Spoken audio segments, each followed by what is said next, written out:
Team. One moment.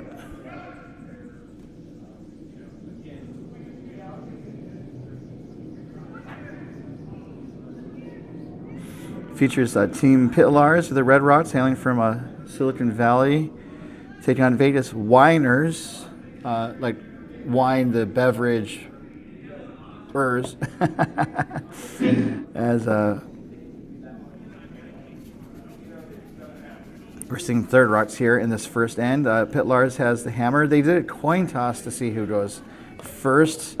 Normally at our 5 and under, we generally let the team with the least amount of experience go first. But given the fact that this is a qualifier for the national championship, it was decided to do a coin toss. Looks like a guard was put up for Vegas Winers. And based on the name, Vegas Winers, the part of the team comes from CurlVegas, and the other part of the team comes from Wine Country Curling from Roseville, just outside of Sacramento. As we see Alex push out of the hat for Team Pytlarz, otherwise known as Skip It. Looks like they're going to peel the guard, as Pytlarz is sitting one in the house right now on the right edge of the 12-foot.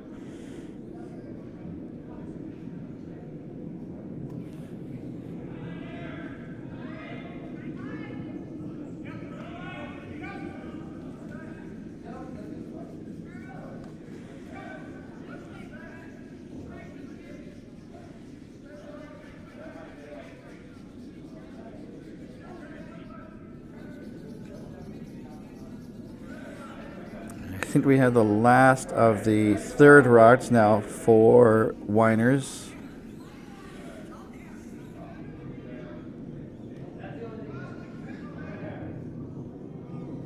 Looks like they were going to try to draw on top of the Pytlarz red. As long as it's sitting shot, I think they'll be happy with it, and looks pretty good.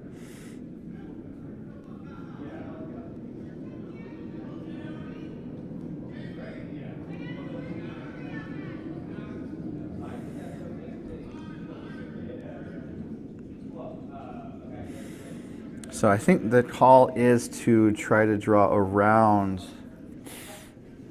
that yellow that was just put up. Thank you all for joining us. We have 5 draws today.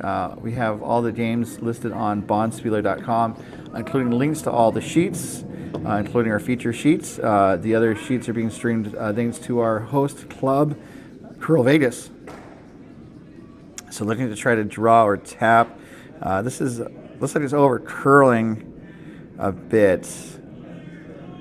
That was a really good spot for Vegas Winers to put that rod. Okay, so that was the second stones. As we see the third for Vegas Winers in the hack. That's Bob from Wine Country. So yeah, two from Wine Country, 2 from CurlVegas.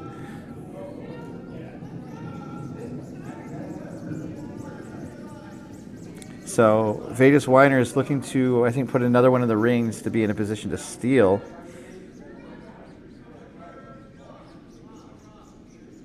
This is coming up light, though. The other option is to try to guard the path, but that ends up hogging. And so that is $1 for the hog jar. We actually have it for this event. We have it for this event where teams, players that either hog or burn the rock, put in like a penalty $1 into a pig. At the end of the event, we draw to see who wins the pot. Half the pot for burned rocks, half the pot for hogged rocks. So that's $1 already for the jar. Feed the pig. As we see the third for Pytlarz push out of the hack.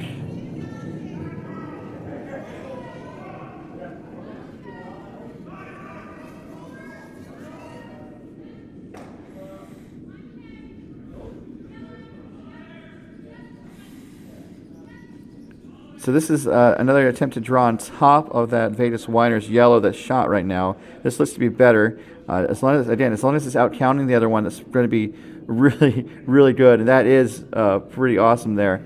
And so that means right now Pytlarz is sitting 1 and 3. And Vegas Winers is sitting just the second shot. Pytlarz is hailing from the Silicon Valley Curling Club out of the Bay Area. Get some more information on the players as we continue with this game. Also, let you guys know what else is happening on the ice. There are 4 games on the ice this morning.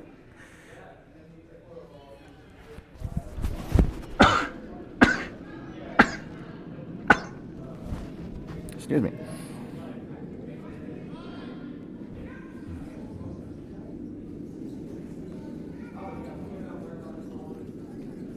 So that Vegas Winers stone came up a little short. So now I think what the call is to split the rings. Be sitting 2, and that increases the chances of Pytlarz having a multiple point score in this opening end. This is up a little heavy though, so this might go through the rings as a.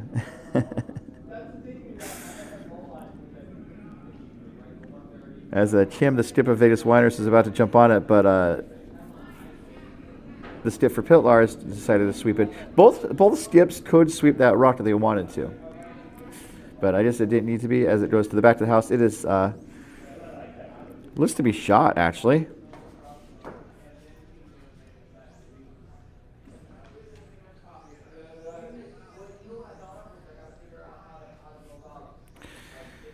So we are to skip stones, and we're seeing the skip for Vegas Winers. Ice maker Kim Strong head to the hack.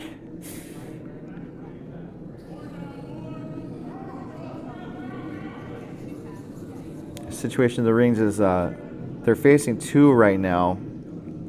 I think they're going to try to minimize the damage by hitting that that red that was just put up. You can see Bob is sitting or kind of crouching right next to that shot stone in the back of the house.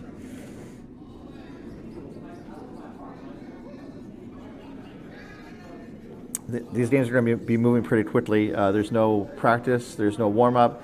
There's also no minute between ends. So as soon as they're done with their shot, they're going to just clean up and get going again, which is great for them, great for the people watching at home. That's great for me because I have to announce what's happening.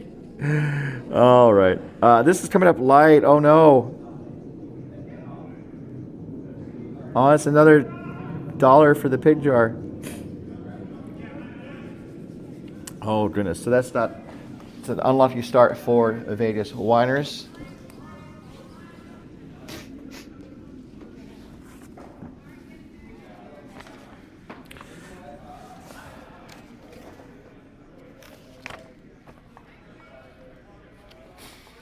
So now with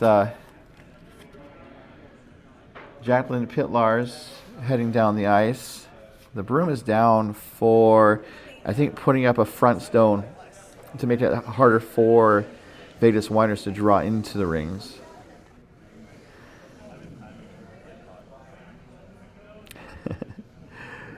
In between games, I'll calibrate the cameras just a little bit more. Sorry, it's a little rough this morning. Excuse me. So Jacqueline gets set for her first. Already sitting 2, I think looking to put up a guard or a front stone to sit 3 or at least protect shot stone and make it that much harder to draw into the rings for Vegas Winers.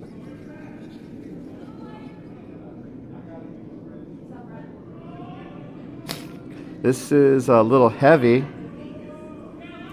but we'll see how it sits down.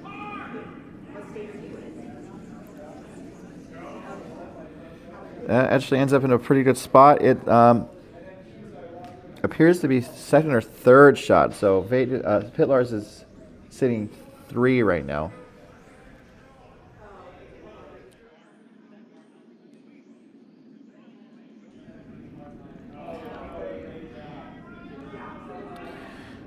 So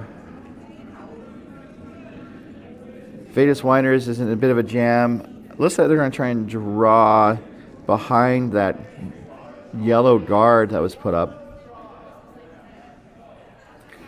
As we have Kim get set for her last. This is a dice pool game. We have 3 pools in this event. I'll explain more in a moment. As her last shot is away.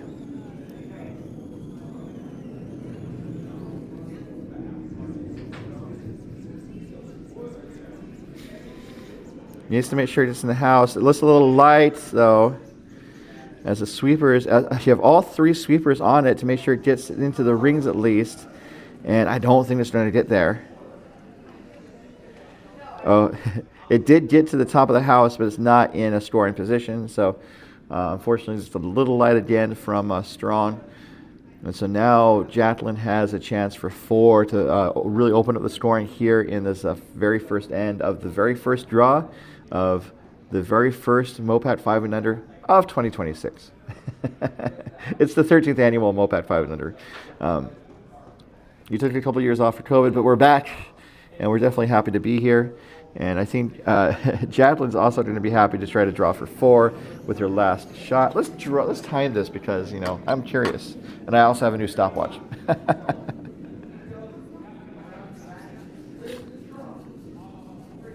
Last rock, the hammer.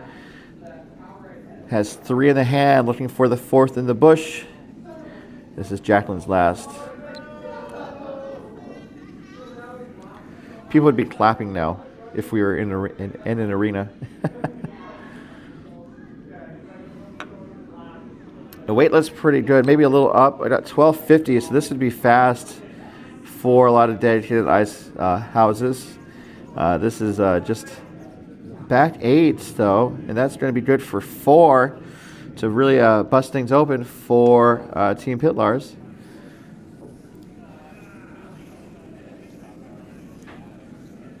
So Pytlarz jumps out to 4-0 start, but Vegas Winers will have the hammer when we come back to the 2026 MoPac 5 and Under and coverage of this event. One moment. Coverage of this event is being brought to you by DoubleTakeout.com, offering updated stats and rankings of the top men's and women's teams from around the world. DoubleTakeout.com, and by Curling.gg. Curling.gg is a proud sponsor of the Canadian mixed doubles team of Brett Gallant and Jocelyn Peterman. And by Endgame Curling. Elevate your game with Endgame Curling. Learn more at endgamecurling.com. That wasn't too bad.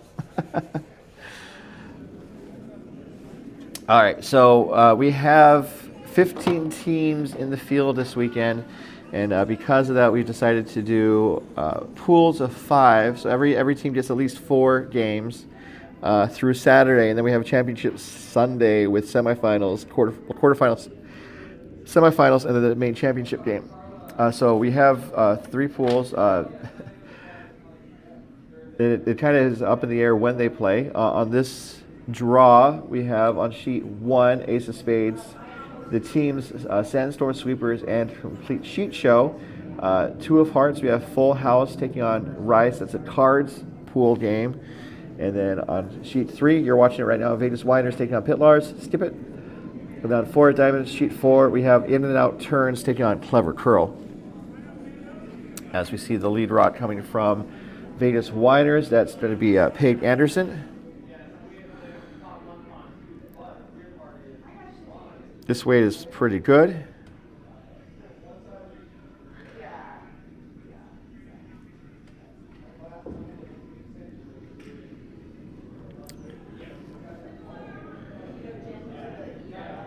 Ends up slipping to the reins, and so Jacqueline is going to make a play on it with the second stone coming from Alex Vien.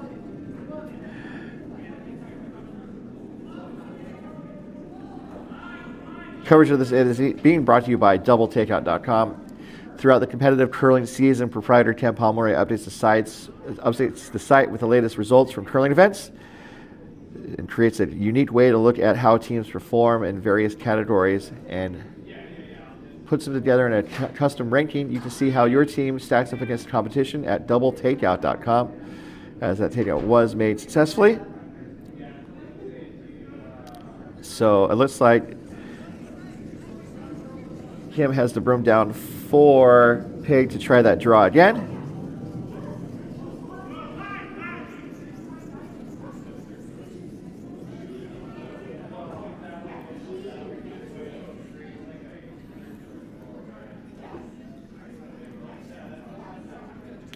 It's really curling pretty nicely early in this game.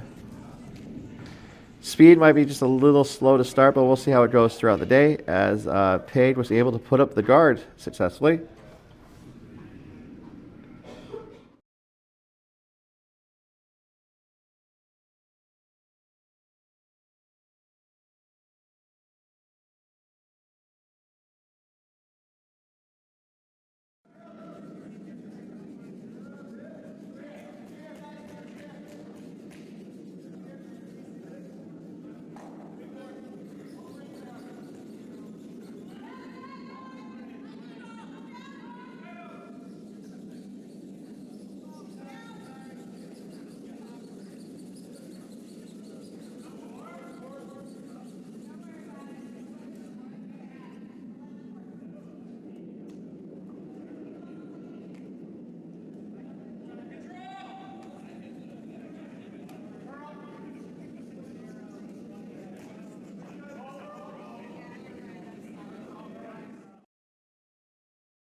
All right, so after seeing Alex Claxton's first rock, we're going to see the first stone coming from Jason Strong. They changed the order. This threw me off.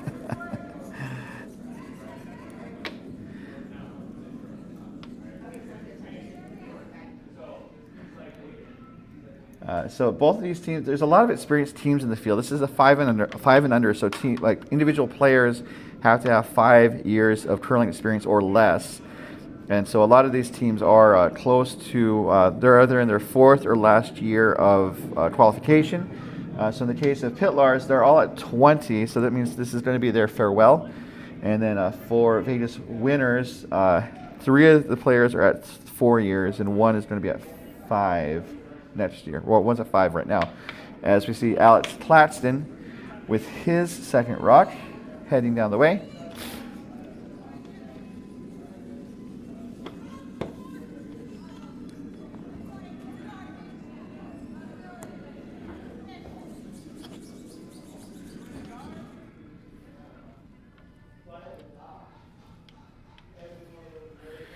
And that is going to be a guard. I don't think they wanted it to be a guard. Although it appears that Vegas Winners did use their guard successfully, or use their rock in the house. They used their guard successfully because they were able to draw around the guard. And it looks like they're going to put another one in. This is over curling, so it might. This looks like it might be over curling from that walkway pretty heavily. They might get a piece of the house, and they do. So Vegas Winners is sitting 2 right now.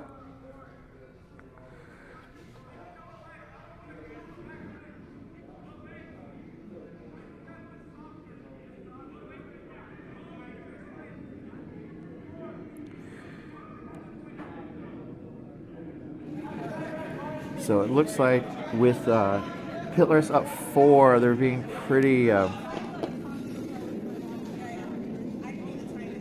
think they're being aggressive because like the 5 rock guard rule is over, so they can start peeling these rocks out and minimize the scoring opportunity for Vegas Winners. This is a potentially risky strategy. Although the port is pretty open for Rachel Roberts' first rock, the 3rd for Skip It. This is heavy though. Let's see where it ends up. So I think they're going to try to make a play on the stone in the house. It's looking pretty good.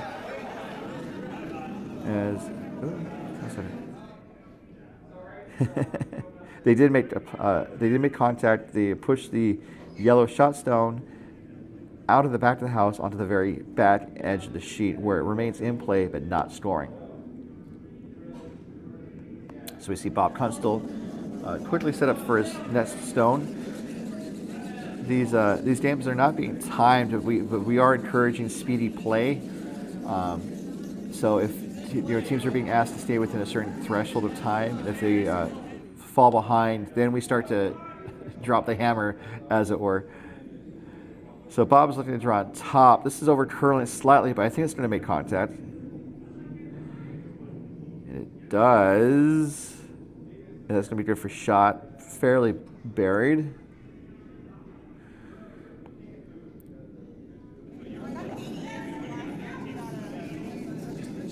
So it looks like everyone's loving that draw down through the port, as we see the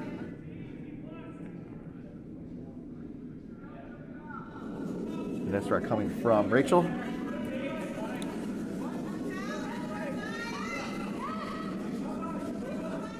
Calling for sweep.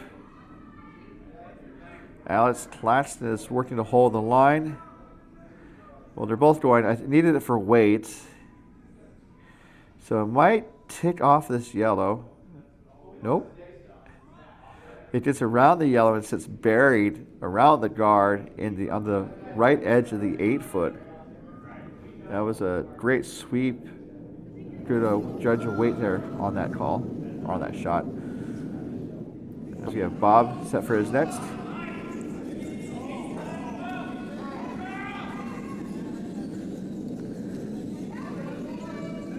So Bob is obviously using the stick delivery aid, which is allowed at this event. And I I was just looking at his delivery. When we see him again in the next stand, maybe I'll look to see what he does, because some players, there's different ways to do it, and I'll explain in the next stand what's happening. And what Bob's doing is perfectly fine. Actually, I prefer it. But we'll see. We'll see what's going on in the next stand.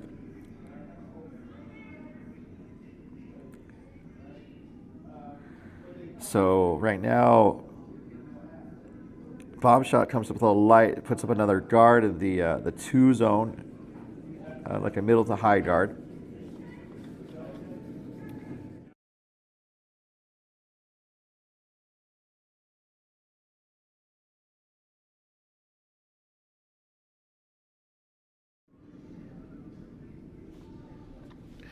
As we are to skip stones.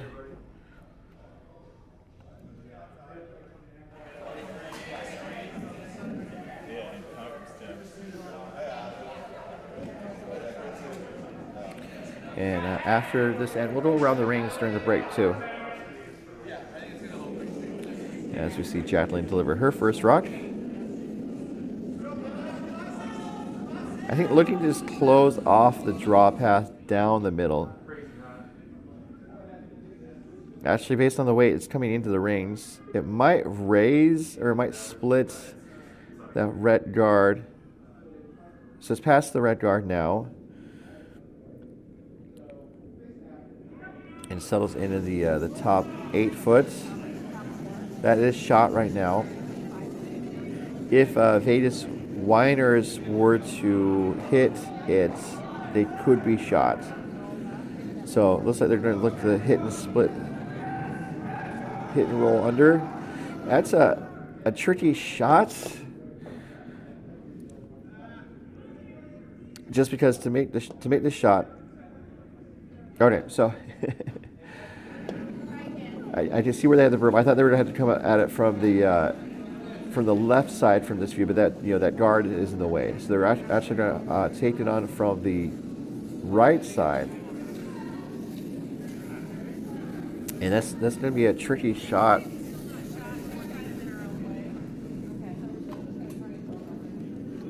Because they want to hit and roll, so they're going to have to hit the inside. So they have to cross the face and basically have enough energy to push that red out of the rings and then roll toward the other red on the right 8 foot. Very tricky shot.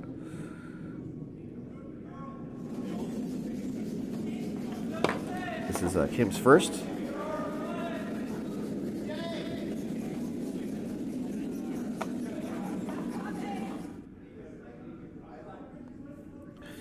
Looking for the hit and roll. Weight looks like hacked to board weight. Actually, it's I got 1320, which is not a takeout weight. So it was not a hit and roll, it was a draw. They fooled me. But you know what they say, won't get fooled again.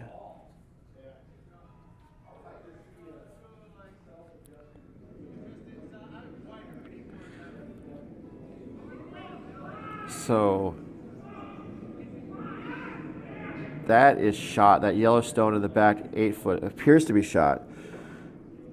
So I think they're going to look to draw and maybe tap that red up and minimize the scoring opportunity for Vegas Winers.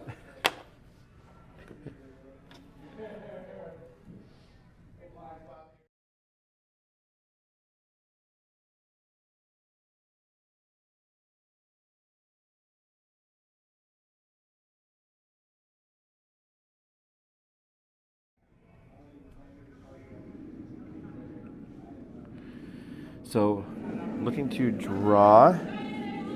This is Jacqueline's last 4 team skip it.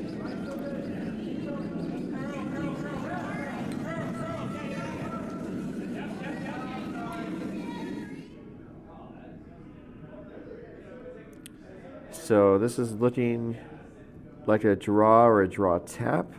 Actually, this is a guard. Because they got 15:30 in terms of time. So they're just happy to try to close off that draw path, which made sense.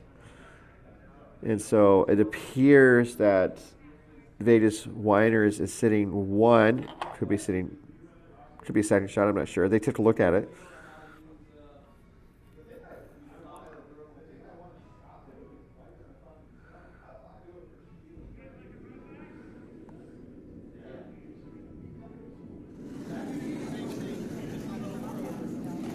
So looking to try to draw and be basically close to biting the forefoot, which seems possible, especially the way it's curling off of that side walkway, almost like a side walk.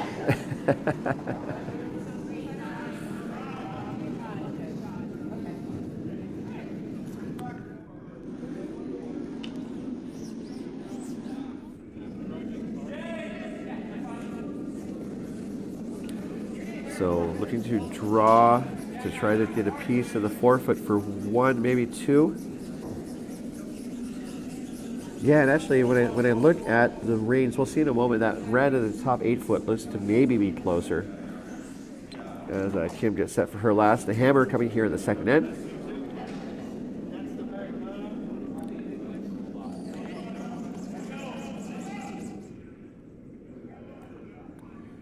Need a piece of the forefoot. It's curling pretty heavily. Need to make sure they hold onto the line. And it's going to be on that red, 1409. So the wave's a little light, which is probably the way to miss. So Bob touched the red. That means that he agreed that that is a signal point for Team Pytlarz, and so they'll take it. We're going to take a break. We'll be right back in just a moment as we continue with our coverage of the 2026 MoPac 500 Bonspiel, coming to you live from CurlVegas.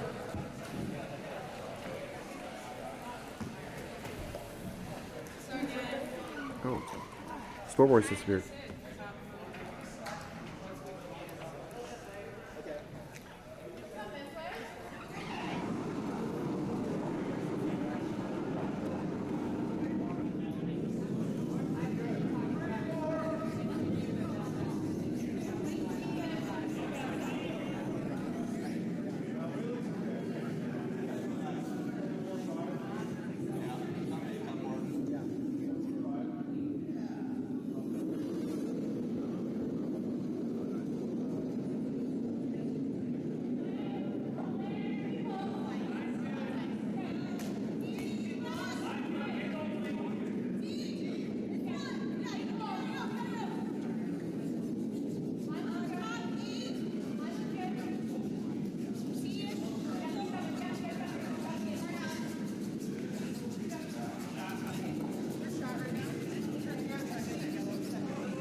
Welcome back to the 2026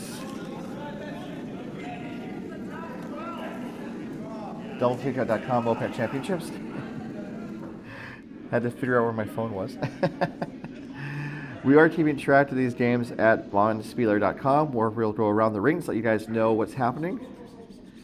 Also, you can find links to all of these streamed games. All the sheets are being streamed, and you can find those links at either the MoPac YouTube channel, the CurlVegas YouTube channel, or on Bonspiel. Bonspiel is probably one of the easier ways to find it, as Pytlarz is sitting 1 right now, as Alex is throwing her second stone. So going around the rings on sheet 1, we have Team Sandstorm Sweepers from CurlVegas taking on complete sheet show from Oval Curling of Utah. Sheet show is held to a single point with a hammer in the first end, and looks like they're underway with their third end right now. Sheet 2, we have Team Rice from Coyote stealing 4 in the first end. They took that over Full House from Lake Tahoe Epic Curling and Wine Country. Sheet 3 is our feature game, as you see right there. The score is currently 5-0 in favor of Pytlarz Skipid over Vegas Winers. And on sheet 4, we have in and out turns was forced to a single in the first end, and then Clever Curl has the hammer. As all the games are in their third end right now. As we have Peg throw some weight at this stone. Are these two reds in the rings?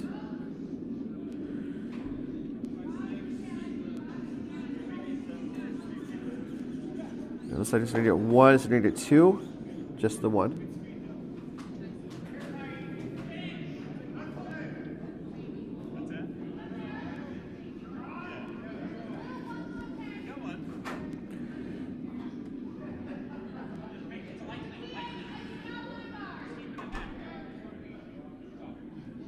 So,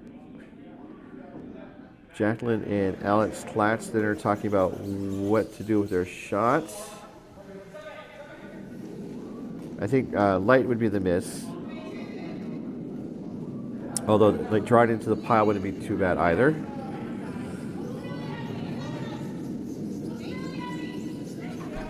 As coverage of this end is being brought to you by curling.gg.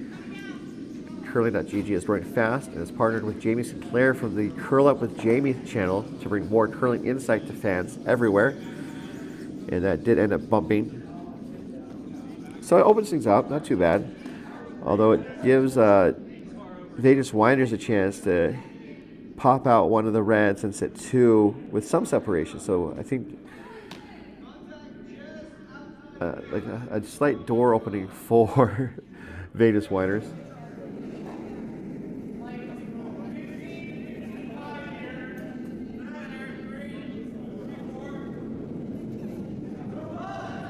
As we have Jason get set for his second.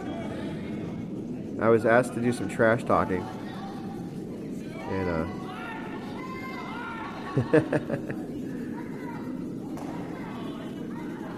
I don't know what to say. Does hit. It rolls, but it rolls a little too far to the back 8 foot, back 12 foot, pardon me.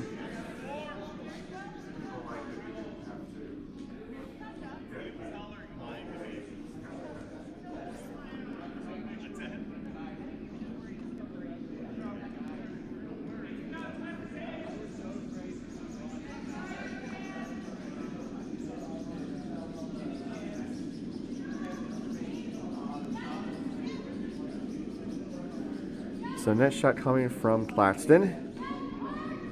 Looking to hit the yellow shot stone. It's curling a decent amount. And actually it makes contact with both those stones.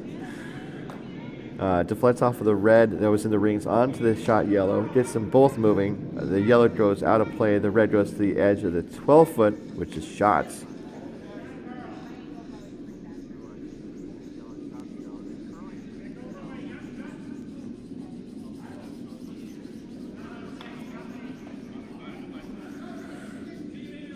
So the broom is down for, I think, a draw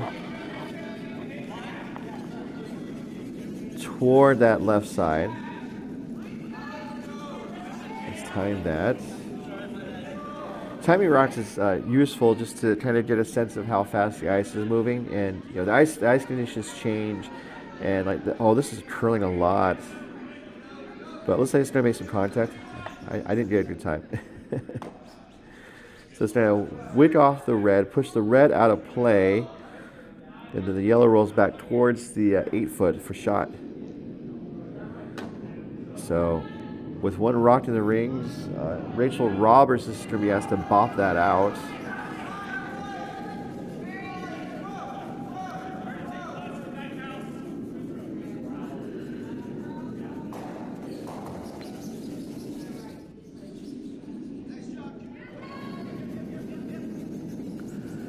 Calling for sweep out of hand. So I think we're seeing a decent amount of curl away from the sidewalk.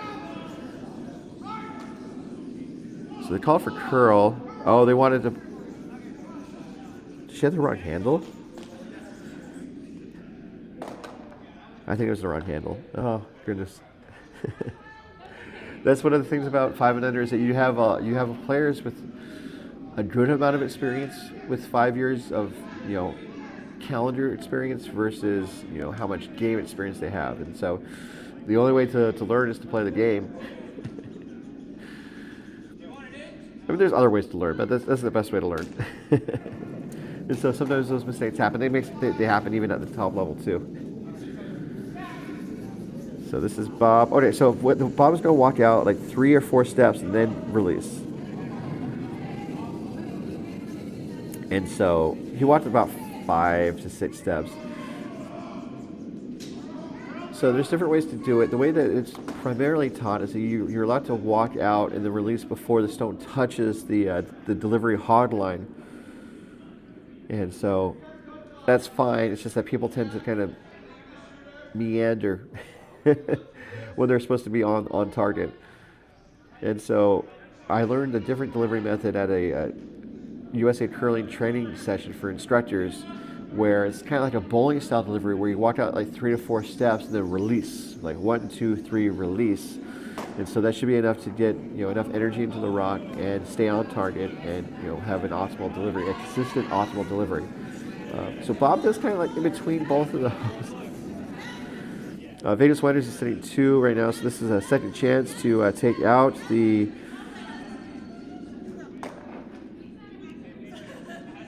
one of the yellows. The shooter rolls away, so yellow is still shot. So I think she had the right turn because she had the same handle again this time. She was just inside, which happens as well.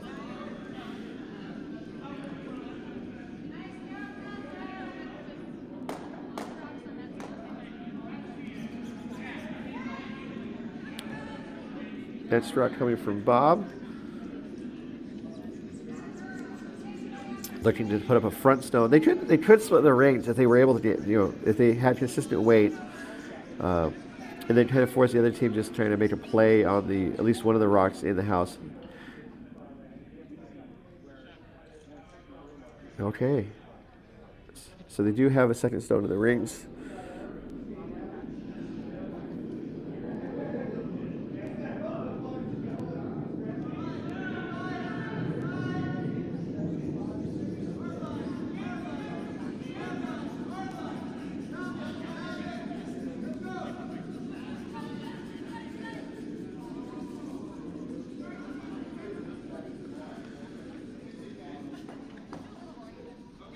So it looks like Jacqueline is going to make a play on the shot stone in the back of the 8-foot.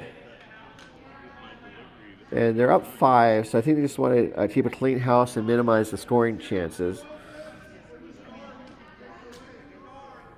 It sounds like a long time. But, I bet there's some way to structure it so that you can use all the time.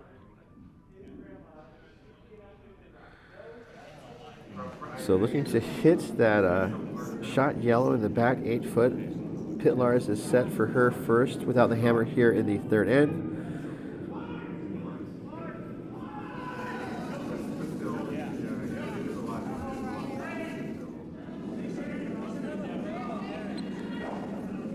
Looks like it's hanging out. Is it going to come back at all? The answer is no. So just a little bit wide on her first.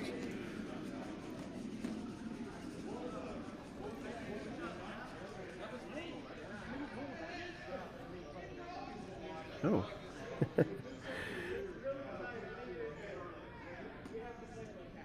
I said oh because if you look at Bonspiel, we're trying to keep track of which team has the double takeout balloons. The double takeout balloons are very valuable because if you are holding on to the balloons at the end of the game, your team wins a free round or complimentary round of beverages, and then you also are paired with a buddy team, and the buddy team also wins a pair of beverages. And we have a slight tweak this year because we have 15 teams in the field, so we can't have one team go without a buddy. So we paired the defending champions with the volunteers and the organizers. So if the defending champions hold on to the double takeout balloons, they get around, and then the volunteers get around. So that's how we kind of did it this year. So Vegas Winers sitting 2, looking to put another one in the rings.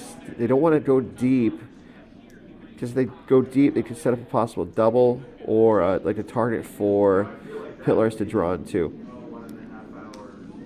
So given the score, I think they would like to try the double.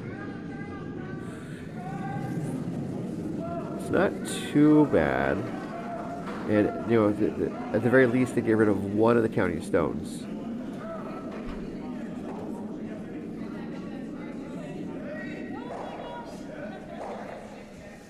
So it looks like they're trying to line up the double takeout.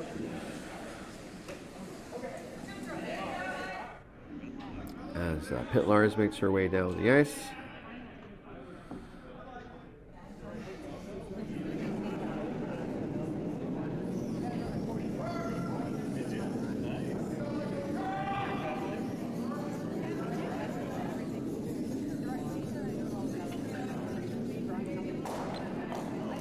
So this is her last without the hammer here in the third end. Looking for a takeout weight, possible double. At the very least, get rid of one of the stones.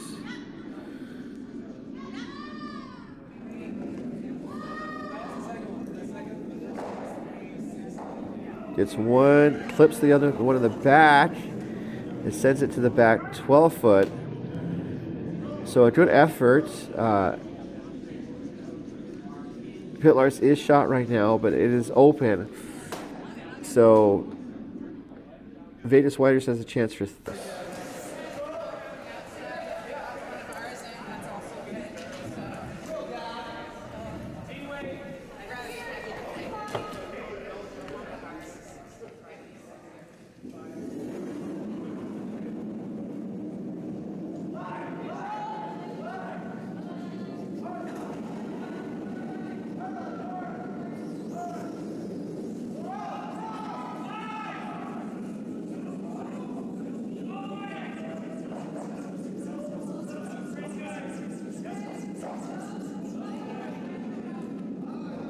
Opening rock from Peyton Anderson here in this fourth end. We're playing 8 ends of regulation. There's no overtime or extra end. In the regular pool play, if the game ends in a tie, it's a tie.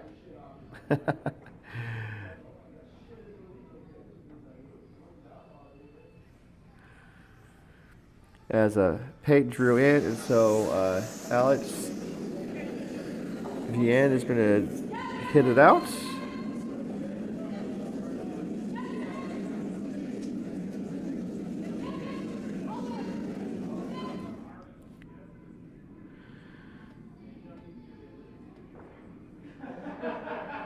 And that hit is made. The shooter's going to roll across the house, out of the house to the back of the sheets, not scoring.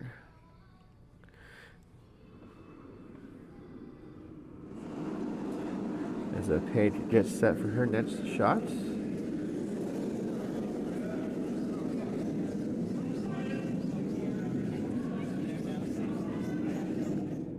Coverage of this end is being brought to you by Endgame Curling. Elevate your game with Endgame Curling.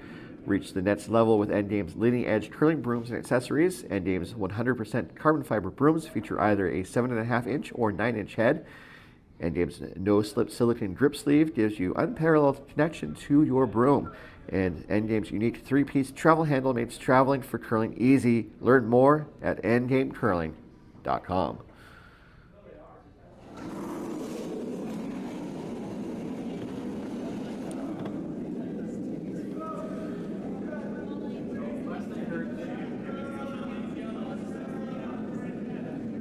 So Alex is set for her second shot.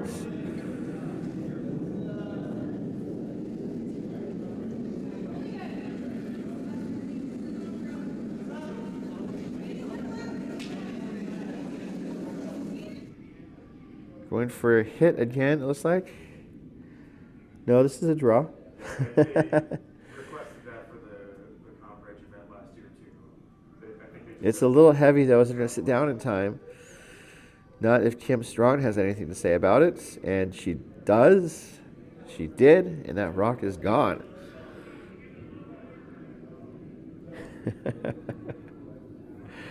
I'm chuckling a little bit because, you know, sports announcers, you know, kind of know when to inject excitement into their call of a shot and stuff, and I'm chuckling because like this is just a sweep out of a slightly heavy stone. It's like, oh, is it going to get out?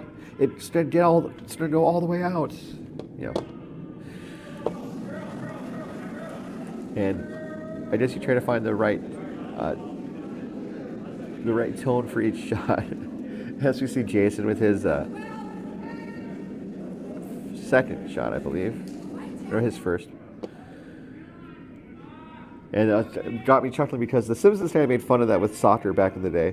They're looking for a front stone or drawing around. Let's see, this is going to actually clip the stone that was in front of the house, splits them both into the rings in the top 12 foot. And I think someone told me at the last broadcast that we did that I have a relaxing voice, which that's good. I definitely wanted to have maybe a little bit more excitement in my tone of voice, but we'll see how it goes.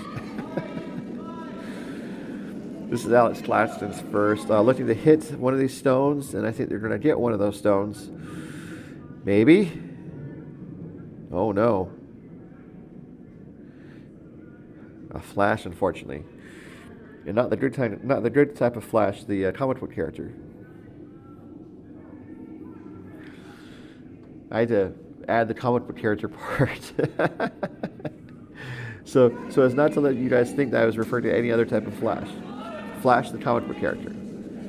Or flash on a camera.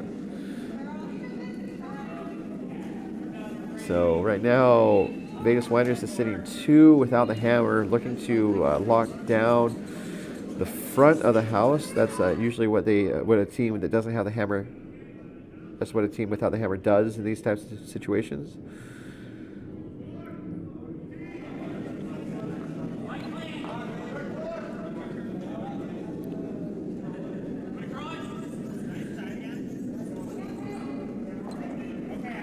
So looking for a front stone with Jason's second stone.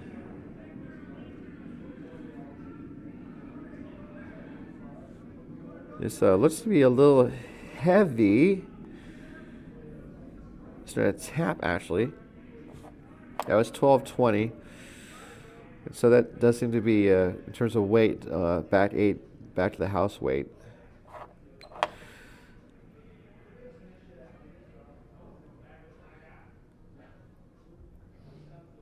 So the ice might be a tad on the slow side for dedicated ice. A lot of these teams are on arenas for their normal play. So this is not necessarily going to be anything new for some of these teams. Skip It plays at Silicon Valley, which is arena ice. They play at Sharks Ice in the South Bay of the San Francisco Bay Area. Second chance at this takeout, going to hit, and it's going to roll. Hit it thinly, so the shooter's going to go out of play, but they did get rid of one of the yellow stones. Opens up the middle. So defensively, or strategically, if you don't have the hammer, you're playing more defensively, where I said there's different ways to call defense, but your strategy is to try to control the front of the house and the center of the house. So that's why they try to put that front stone with Jason's last. If you have the hammer, you want to try and maximize your scoring opportunity. So you want to try to draw play toward the side of the house, and then if you have to draw the center of the house for a single point, you can. So it maximizes your options and your scoring opportunities if you have the hammer to try to draw to the wings to start. That was 1297. That's looking pretty good. Settles into the back 8 foot actually. So a little faster than arena ice. One of the goals of the MoPac 5 and Under is to give a dedicated curling ice experience to curlers that play a lot on arena ice. So that's been one of the goals, although increasingly we've had a lot of teams from dedicated eyes at these events, which is, they're welcome. It's just, we want to try to elevate everyone's game and kind of share the wider world of curling for curlers that might only be on the ice once a week. As Rachel's next rot is heading down the way. This is going to be a draw, it appears.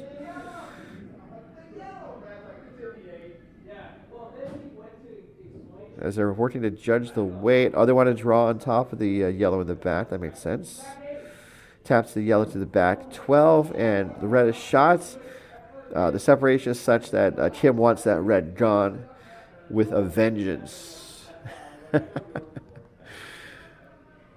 I don't think she bears any ill will to that red stone. She just wants it gone. It's nothing personal. It's just business, as one might say. Bob Stein and Snow looking for a hit.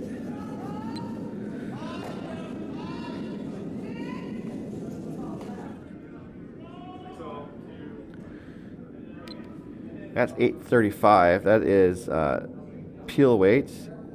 Runs the red onto the yellow in the back. And that red apparently crossed the back line as Jacqueline kicked it. So now Vegas is hitting 3. The front is open, so it would be dangerous, perhaps. But Pytlarz could hit and roll under the front stones, and that would open up the center and put a stone into scoring position. And so I heard the bell ring, and so the double takeout balloons are headed to sheet 2, where we have a double takeout that was just thrown. All double takeouts, by the way, are being brought to you by doubletakeout.com. Looking for a hit and roll. This is going to be a hit. It's going to actually roll towards the middle.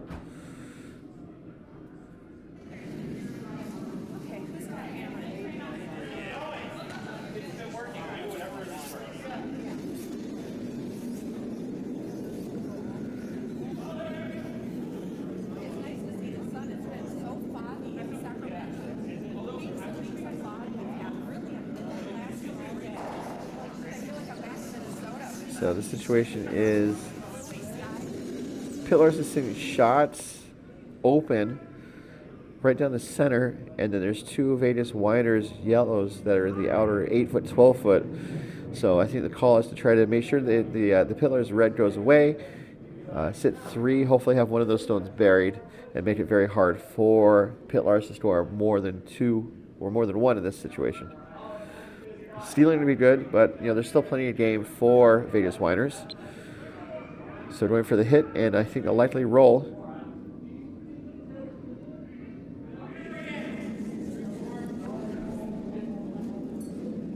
Kim asks for more ice as she gets set for the hit and likely roll. This is her first stone without the hammer here in the 4th end. So got the takeout weight going. 10:09. So they moved the broom out, and it was wide. So I don't know if she was on broom. If she was on broom, that was just kind of a misjudging the curl, which is understandable because we've seen fairly heavy curl away from that sidewalk, and so I think she was anticipating more curl, and it could be that the curl is weight sensitive, where if you throw a draw weight for the rings, it curls naturally, it curls hard, but if you throw a little up weight, it doesn't curl as much and it holds straighter. That could have been what happened. So right now, with that miss, Pytlarz is sitting shot, and it looks like they want to put a second stone in to bury it. I think they would like a front stone, but I don't think the line is set up for the front stone.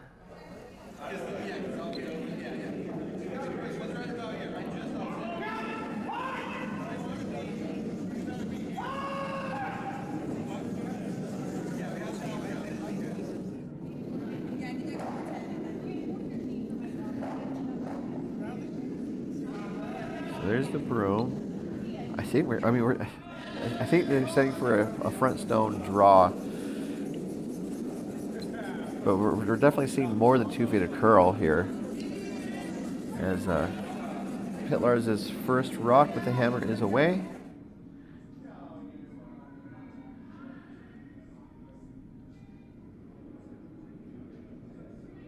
So this is a front stone, 1346. Actually, it's going to go in the rings. Oh, wow. Okay, so maybe the ice is sped up, because if that's 1346, that's selling in the bat 12 foot, and I think that's third shot, I think. I think they wanted to have it like right parallel to that red on the center. So that was slightly heavier than they wanted. And so that, that gives Vegas Winers an out. So they'll just hit. They don't want to jam. If they jam on the bat, that's not great. Otherwise, they just make the red go away, and then Pytlarz would basically have to draw for 1, unless they get like there's not a way to get 2 points, I don't think. That's important.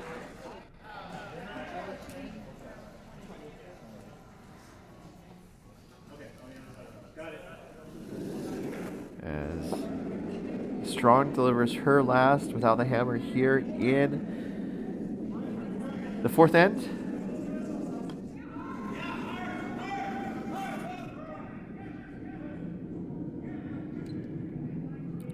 $10.25. So straight hits. Ooh, that's pretty nice. Although it's behind the tee line, so basically Jacqueline can either hit and stick for 1, or draw on top of it for 1, or just ignore it and draw the button for 1. But I think 1 is all they're really going to get.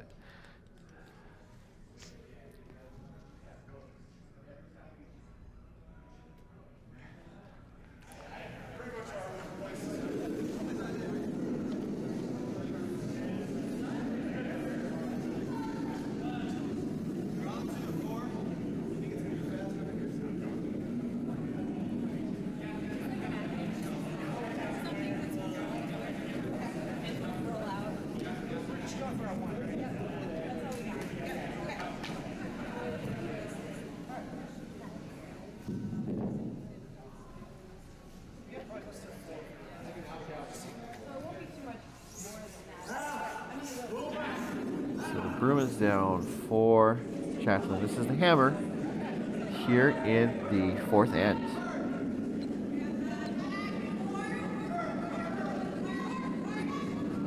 Going for the hit. You need to make sure it doesn't over curl. As Plastin is working to hold the line. It's over curling. Is it going to hang on? It clips the yellow out.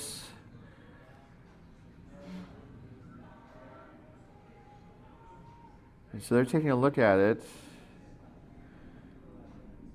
and they agreed on the score. We'll see what they post, because it might be a little, it's too close for me to call. So that just over curled on Pytlarz, unfortunately. So either a steal or just a single point.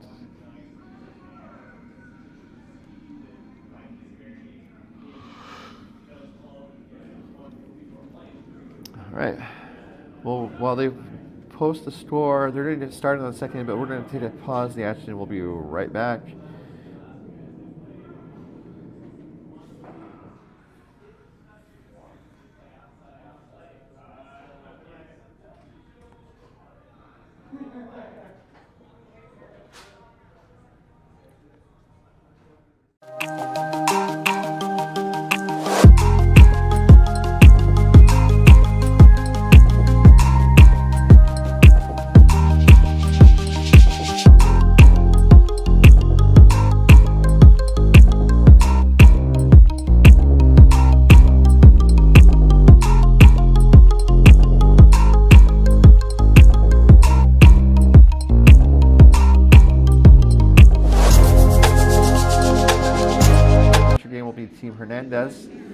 Taking on Team Coyote Wild. And then other draws, other game times are going to be at 1:30 p.m., 5 p.m., and then MoPac After Dark will be at 8 p.m., all times Pacific. And then we have a quadruple header on Saturday, followed by Championship Sunday.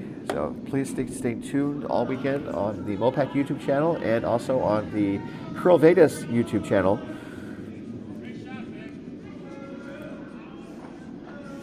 As those were two really good shots there from Paige. She put up a guard, and then she drew around the guard for her second stone. So it was really awesome. And then we had Alex throw into the back of the house with her first, and I think they're going to try to put up a corner guard with her second.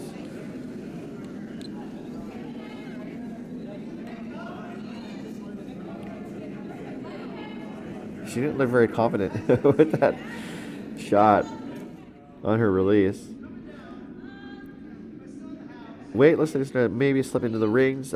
Sweepers are just walking it down. 13.72 was my time, and that settles in around T weight. So this is the ice is speeding up, I think, or maybe at speed on different paths, because 13.72 is definitely a lot closer to what we would expect on dedicated ice, such as CurlVegas.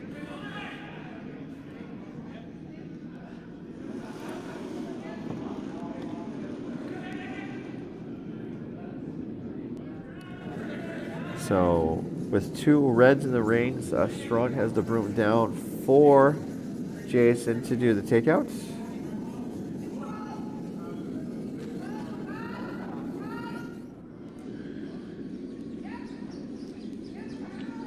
Looks like he's going to get one of the stones.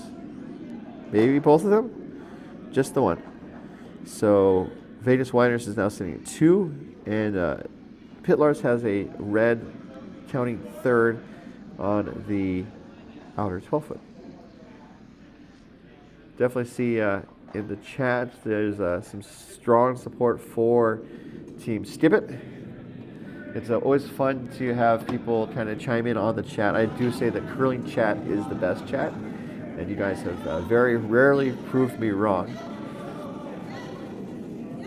We definitely do appreciate the feedback, as we see Alex Claxton looking to peel the guard here. Guard is peeled. The shoe is going to roll away. Listener might sit down on the outer edge of the sheet, but not really covering anything. So situation in the house is unchanged. 2 yellow, counting 1 Pytlarz red on the outer 12-foot. So with that guard gone, Jason Strong is going to be asked to put the guard back up.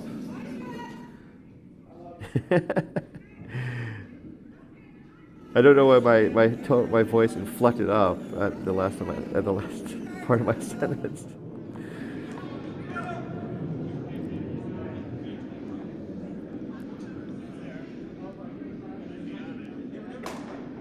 Interesting. So not a guard, not a front stone. Actually sets up the double. So I think Jacqueline is going to wait, not take any time to put the broom down for the double. Not like a huge amount of weight though. But the broom is set for the double takeout, as we see Claxton get set. Looking to see some granite fly.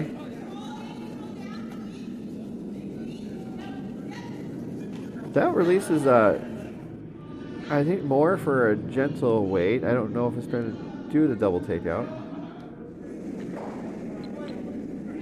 It's one of the yellows moving. The other yellow still remains, I think, shot. Indeed it is. And so Strong tapping her heel, wants halfway to bump out that red. There's a danger of moving both of those stones in the top 4 foot. I don't think there's a huge jam risk, but the jam risk is still there.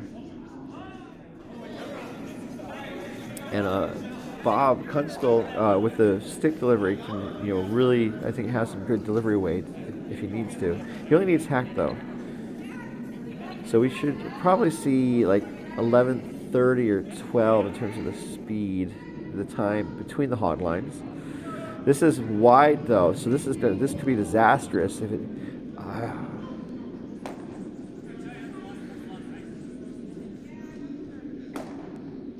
That was disastrous. As they hit their own shot stone.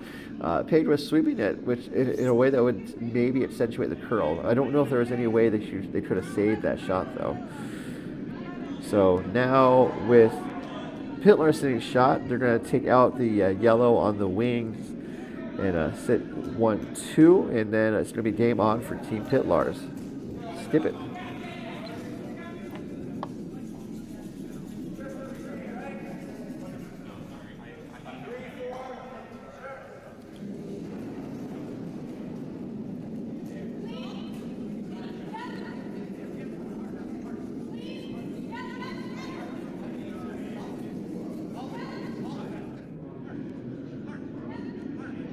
Takeout weight 997, so 10 seconds. Hit and roll. Oh, it rolls too far, goes to the back 12 foot. And then the yellow that they hit actually jammed on the red that was on the right. So they basically, they got rid of the yellow, but they also got rid of the red that could have been brought into play in the, in the last rocks. So another chance to bop out that red shot stone as Constable gets set and delivers.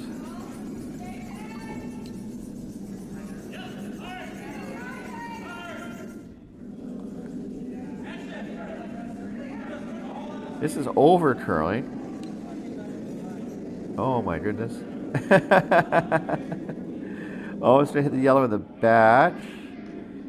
Gets both those yellows out of play. So now, with that 2 misses by Team Vegas Winers, Pytlarz has a chance to pop out the yellow on the outer 12 foot and then sit 3, at least sit 2, but ideally sit 3, and then it's game on for skip it.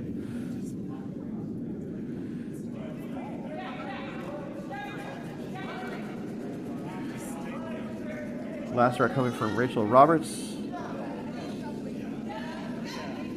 Don't know if she floated out wide. Looks pretty good. Then we need to make sure they hold the line. Hit, and you're going to see a little bit of a roll towards the middle. Pretty good. That was a good shot there from Rachel Roberts.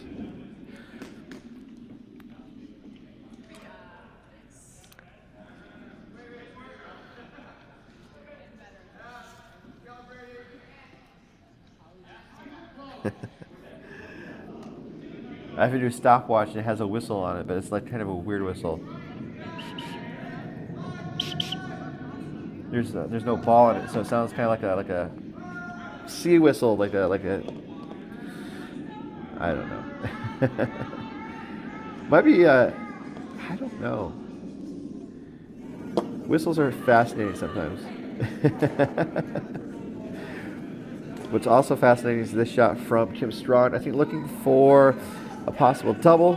At the very least, get rid of one of these red county stones. Ideally, get rid of 2.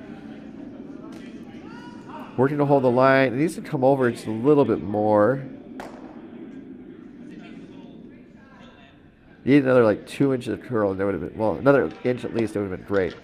Does get rid of one of the reds, so now that is shot, I believe.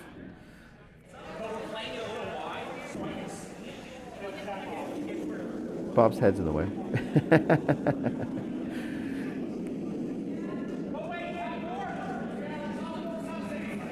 Yeah, that yellow does seem to be shot in the top 8 foot, so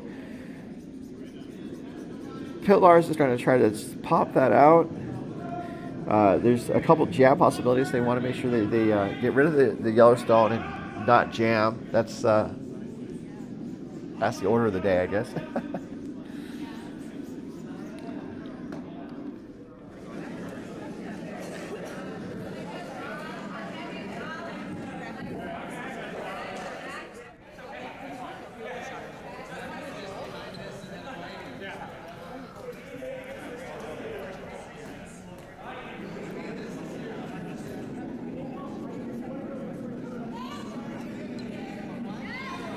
So looking to hit it out, curling away from the sidewalk, so the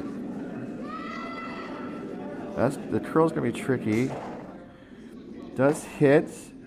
It jams on the red in the back though, but Red is still sitting 2, so Vegas Winers have a couple things to consider. Do they want to give up 2 here?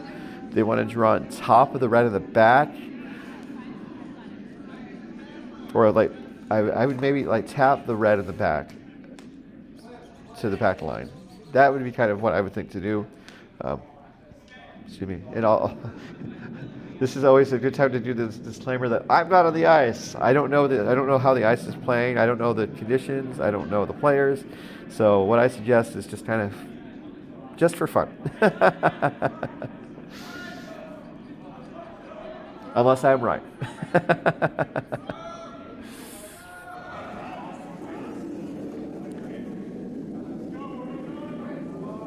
So, yep.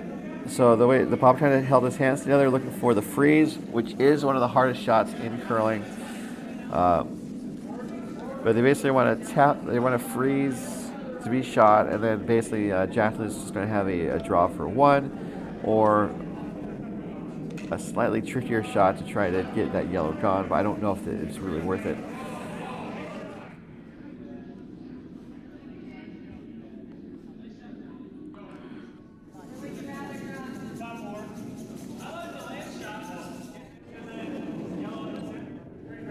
As Kim Strong gets set, this is her last rock here without the hammer in the 5th end.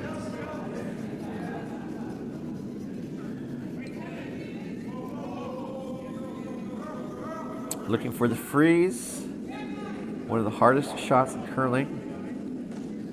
And it's just because you have to manage both the weight and the line. This is hanging out though. So I just kind of going for plan B here. Ooh.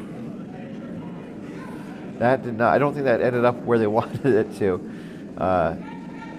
Looks like they are shot, but basically Pytlarz makes it go away and sticks to the shooter. They're scoring 3.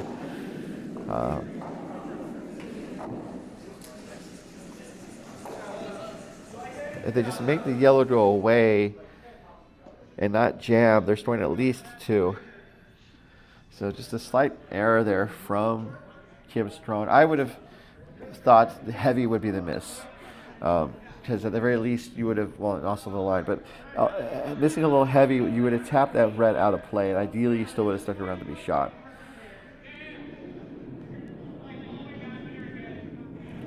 Facing 1 with a chance for 3, this is Jacqueline Pytlarz with her last. The hammer here in the 5th end.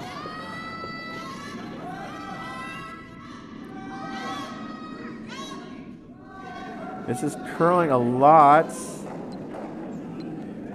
The jam, it just wicked off the red in the back, and then the shooter rolled to the 12-foot, where it looks like it's out-counted. I mean, it's out-counting the yellow.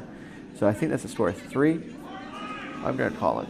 A score of 3 for Team Pytlarz to go up 8-4 over Team Vegas Winers. Pause the action. We'll be right back to the 2026 5 and under Bonspiel on the curling.gg network. And ongoing coverage of this event is being brought to you by doubletakeout.com. Check out how your favorite men's or women's teams stats against the competition at doubletakeout.com. And by curling.gg. Curling.gg has a new feature where you can rewind a shot and try a different approach. Check it out at curling.gg. And by Endgame Curling. Elevate your game with Endgame Curling. Learn more at endgamecurling.com. All right, back to the action. This is the first shot of the end. Oh, we timed it really well.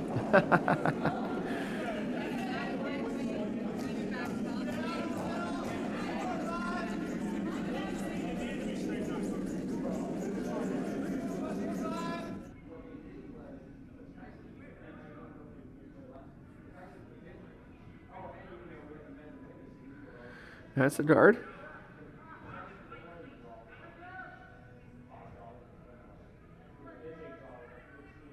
And it's on the center line. So this gives me a great opportunity to let you guys know that we're playing the center line no tick rule this weekend. So that means for the first 5 rocks of an end, an opposing team cannot remove a guard that is touching the center line. If the opposing team does dislodge the guard off the center line, the non-offending team can say, hey, it's okay, leave the rocks where they played out, or remove the offending stone and replace any rocks that touched back to their original positions.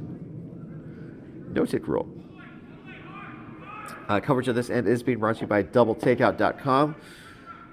With the Olympics just around the corner, you can see how your favorite men's or women's team stacks up against the competition from around the world and within their own nation. There's the option to sort teams based on their country of origin. So you can see how Team Schuster stacks up against Team Hebert or Casper or Dropkin. Their name changed, I forget. The Young Bucks, as it were. More at doubletakeout.com. So we have 2 guards. See Alex throw her net stone. Let's go around the rings while this shot is away.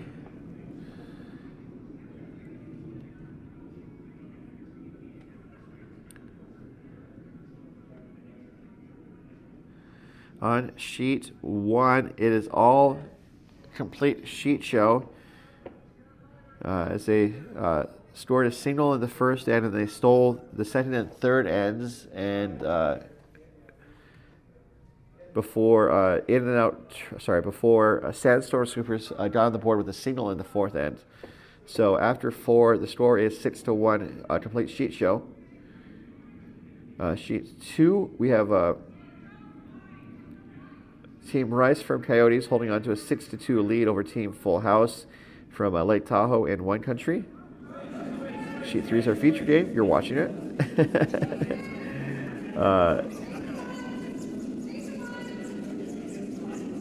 Team Pytlarz, Skip It from Silicon Valley holds an 8-4 lead over Team Vegas Winers from CurlVegas in Wine Country. And then on sheet 4, we have Team In and Out Turns from Orange County and Wine Country holding on to a 3-1 lead over Clever Curl from Orange County. And you guys might be wondering where the balloons are. The balloons appear to be on sheet 1 right now. So there's a lot at stake. Speaking about what's at stake, the winner of this event, provided they have not already qualified, will receive a berth at the 500 National Championship. And we have teams here this weekend that have either gone to the 500 Nationals before or have already qualified. In the case of Complete Sheet Show, it's both. They've been to 500 Nationals and they won a qualifier at Coyotes last fall. And so they'll be going back to the 500 Nationals, and we'll see who will join them from this event. If Complete Sheet Show wins this event, well, good for them. They do get a banner, but they don't get like a second berth. And the berth that we would normally have goes to the event that has the most entries. So it's not likely to be us unless something really weird happened.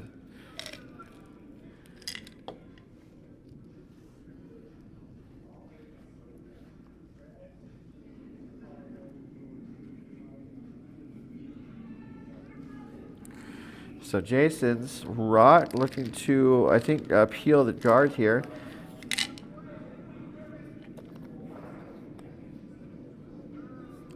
Ooh. So gets rid of one of the guards. One of the reds rolls to the side where it's not going to be too much of a factor. It could be brought into play later.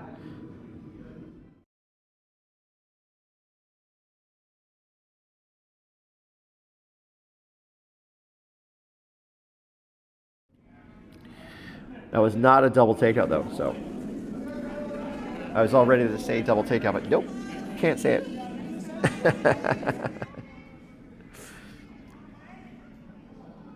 Alex Claxton's next rock, looking to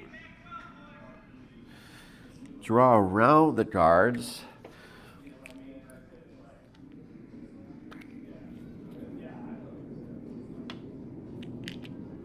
Settles into the back 8 foot.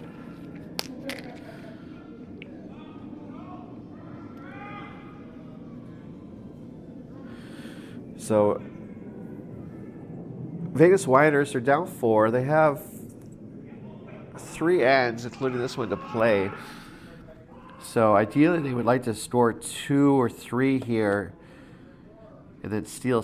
That's kind of the order of getting back into this game for Vegas Winers. For Pytlarz, they just want to keep an open sheet. So if you guys tuned in at the start of the broadcast, you may have heard me talking about offense, defense. It's kind of counterintuitive for curling, where offense is that you want to have more rocks in play to increase scoring chances, and defensive play is to try to remove rocks so you minimize the scoring opportunities.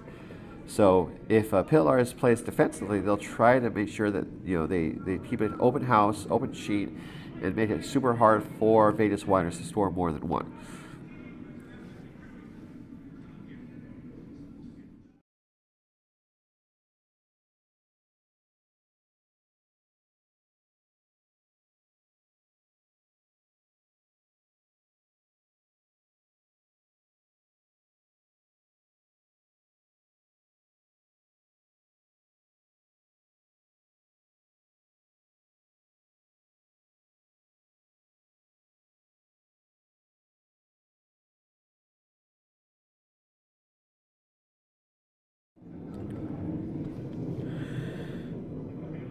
So, after I say what defensive and offensive play is, or what they entail, Pytlarz is drawing in to put another rock in the ring. So they're being very aggressive and playing offensively without the hammer in this 6th end.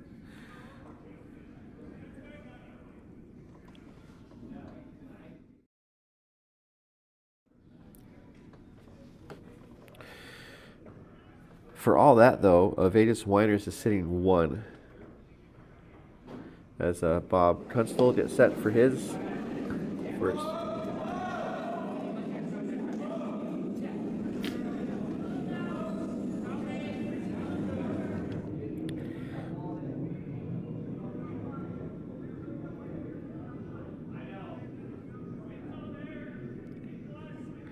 Looking to draw it down. The weight looks good. Sweepers are making sure it gets into the rings. They want to make sure it is almost biting the 8-foot ring.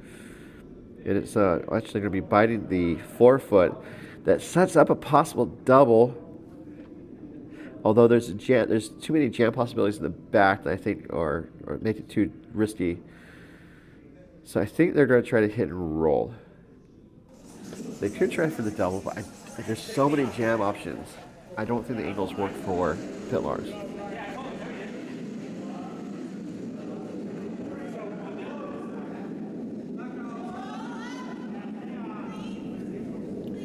Rachel's first rock, I believe, or her second rock.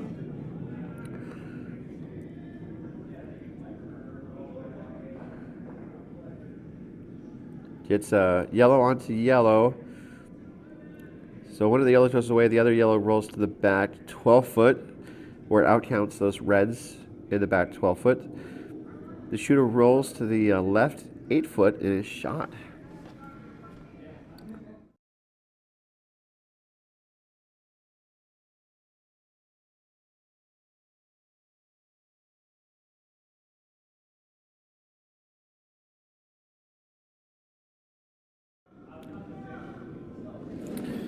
Next note coming from Bob Kunstl. Looking to hit the red and roll towards the middle. Line looks pretty good. Might hit it too solidly. Ooh, not too bad though. That, I think, was a double takeout, brought to you by doubletakeout.com. As we saw Paige celebrating, let's check the replay.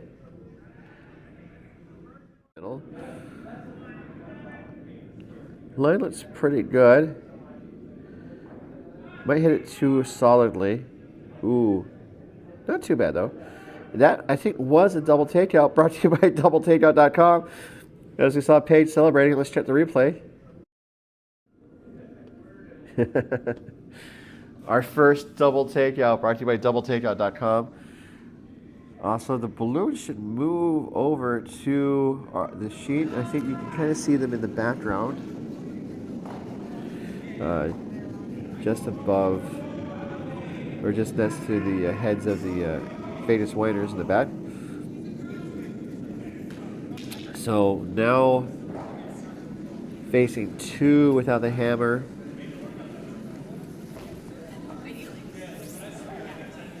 Where the broom is set up, I think they want to try the hit and roll. They could try the double, and I think the lines are there for the double, but I think the hit and roll is just kind of a sensible strategy, I suppose.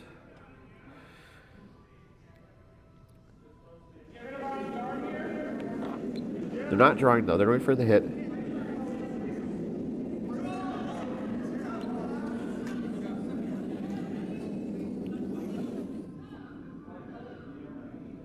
This is out wide, so they actually could be going for the double as a plan B. 978. Well, they get one. Oh no. It jams on the red in the back. So that's a miss, unfortunately, there from Pytlarz. As there's no reds in the rings, and Vegas Winers is sitting 2. It has a great opportunity to put a 3rd rock in the rings, high in the house, to really kind of, to maximize the scoring opportunities here. I mean, Pytlarz has had big ends, but Vegas Winers have had a chance to claw their way back into this game.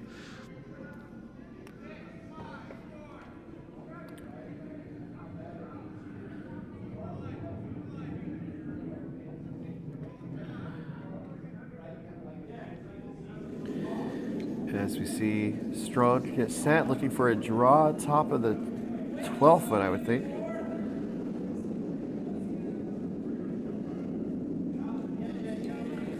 Might look pretty good out of hand.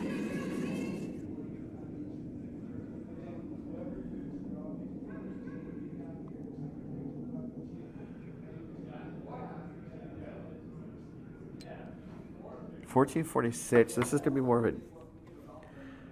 Actually, the weight's really good. And then it's about 4-feet curl, too. So still solidly curling away from the sidewalk.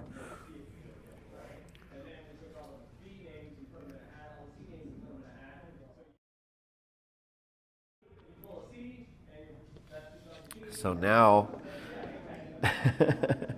what does Team Pytlarz do?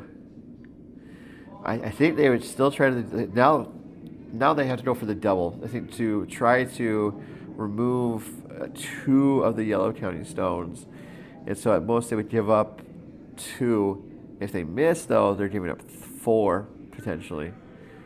So this is a TSN turning point perhaps.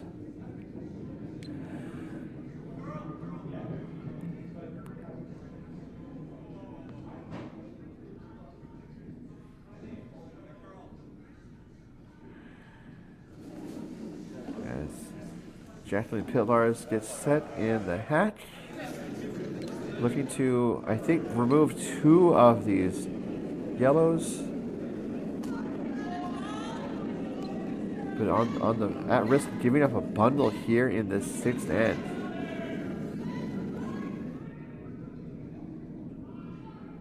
It's over curling.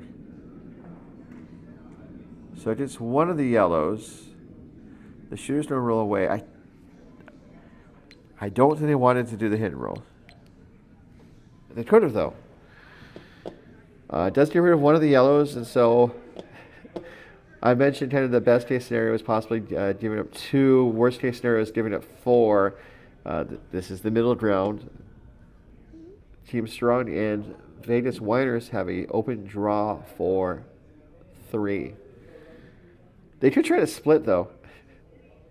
We saw it happen twice in the same game in the second place game at the mixed fours playdowns 2 weeks ago in San Francisco, Oakland. And we'll see if she does it. This is the hammer coming here in the 6th end. 2 in the hands.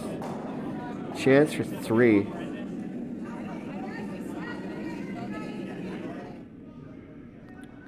Sweepers are cleaning.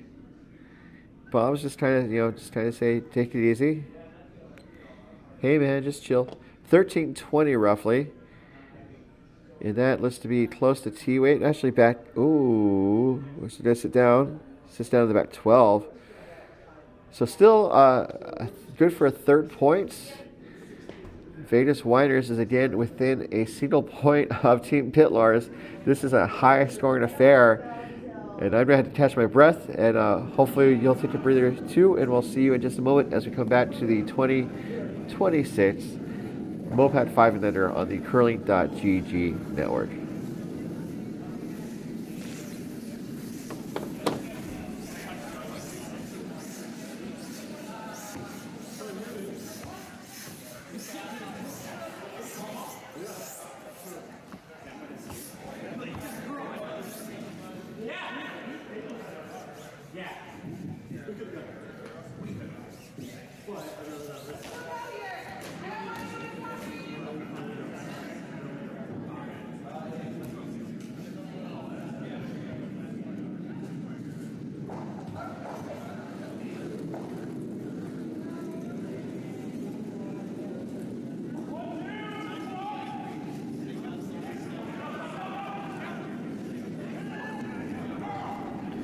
Welcome back. While we were away, I saw handshakes on sheet A, Ace of Spades, where Team Complete Sheet Show from Oval Curling of Utah defeated Team Sandstorm Sweepers from Vegas. They are in the slots pool. Looks like they're doing some practice on sheet A. As we see on our feature sheet, rocks are in play.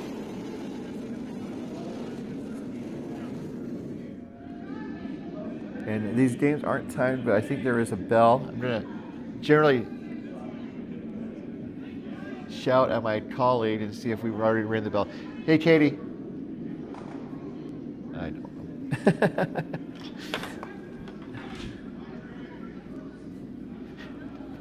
know. I forgot that we were ringing a bell, and I just read that, and Oh. so they're all good. I mean, they're all on track to play the right now. Okay, 7 to 8 ends? Yeah. Okay. So, All right. but I mean, I will make an announcement that we will be ringing the bell in the next ones. I just completely didn't read that until halfway through the thing. Okay. So, yeah. Yeah. My bad. It's always something. It's always something. All right. Thank you. All right. So these games aren't being timed, although we do encourage speedy play, and then we also, to keep games on track, or the event on track, we would ring a bell. But we will ring a bell starting in the next game. So, all right. So sheet A, they're doing a draw shot challenge on sheet A. There's draw shot for the first 2 games for each team.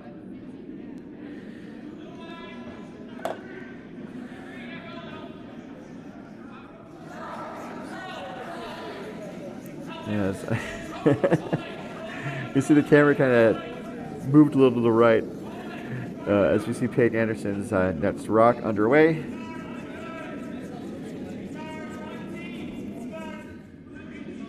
Looking to put up a center guard. The first rock slipped into the top of the rings. So Pytlarz has a hammer here in the 7th end. And so the bell and knowing when the game is going to stop is kind of important, because Pytlarz, knowing if this was the last end, could just like make sure that they score here and the game's over.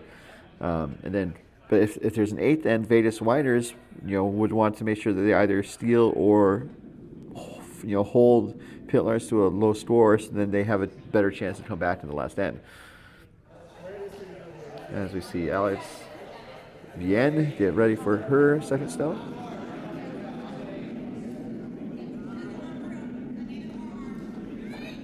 Coverage of this end is being brought to you by curling.gg. Curling.gg just launched a new beta feature that lets you upload photos and recreate real curling scenarios. Check it out and give it a try at curling.gg. This is curling a decent amount. Oh, saw a burned rock there. Well, kicked rock. The shooter was not burned. Just the sweeper accidentally kicked the stones that were in the top of the house. the shooter itself turns into a shot stone, or at least maybe a second stone in the outer right 12-foot.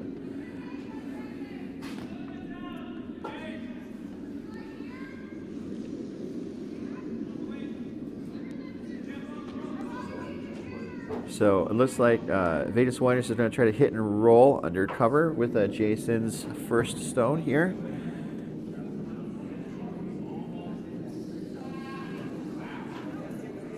Thank you all for tuning in. I definitely appreciate you guys being here. And we definitely would invite you to just watch as much curling as you can. Our next game will be at 10:30 a.m. Pacific time, where our featured game will be Team Hernandez taking on Team Coyote Wild.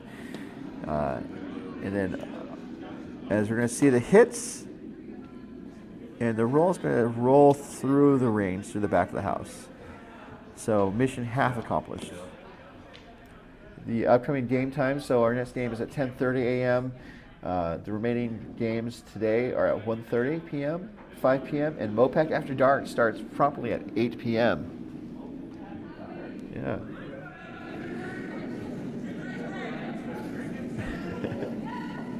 So MoPac After Dark is also where I get really loopy because I've been doing this all day. So.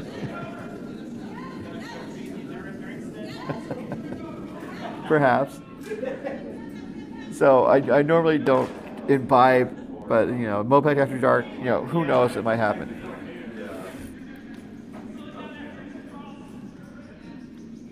We do see that I think one of the yellows went away.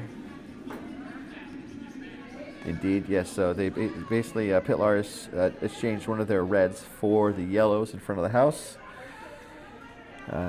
Pytlarz is still seeing shot in the back of the 12-foot, and so Strawn is going to draw around those front stones, which makes sense. Down one, needing to steal. Basically, with game, the time running. Well, we're running out of time in the game, basically. You know, I think this to be in a steal, a very aggressive scoring posture is probably the best way to go for Vegas Winers.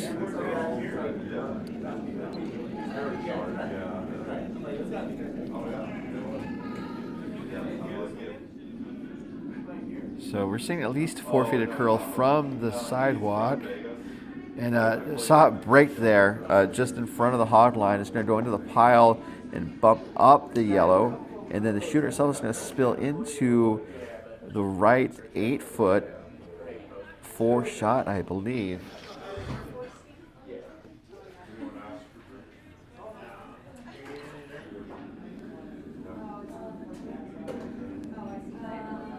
So, interesting setup for Vegas Winers, and looks like Pytlarz is going to respond by hitting and rolling.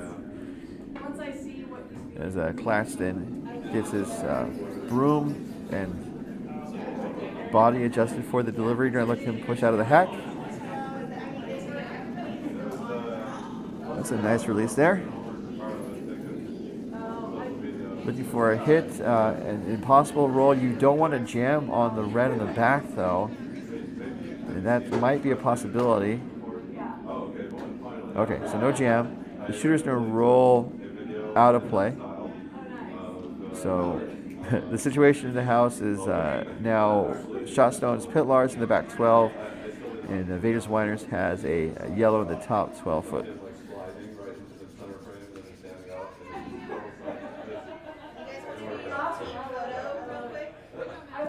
I think ignoring that yellow and that red at the back.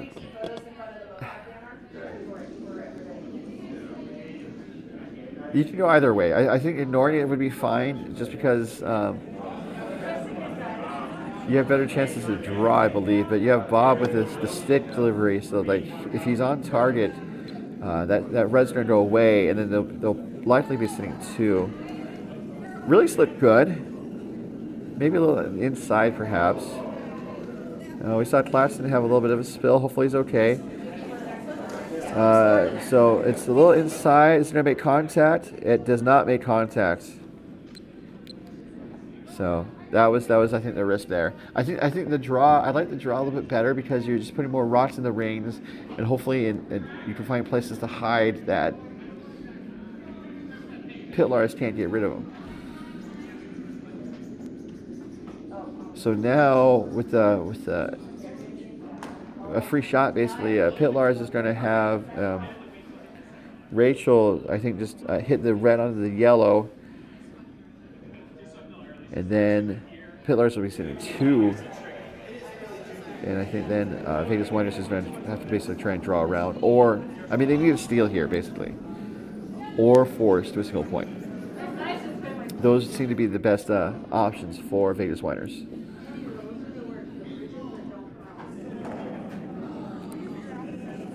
Ooh. So they actually end up hitting the red on the side, and so instead of running the red onto the yellow, it basically just peels the red, and the shooter goes away. So the pendulum shifts back towards Vegas Winers.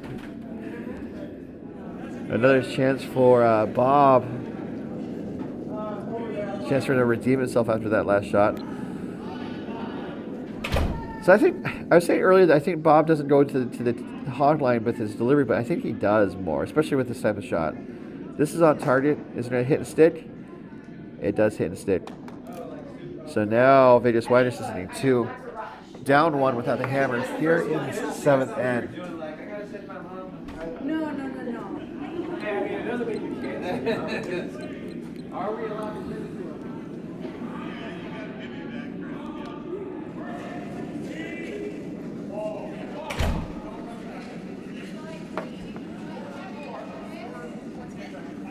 So Rachel will have another crack at one of these rocks in the rings. I think they're just they're going for a draw, I believe. I'm not that. We early on we had basically had our Calling for sweep.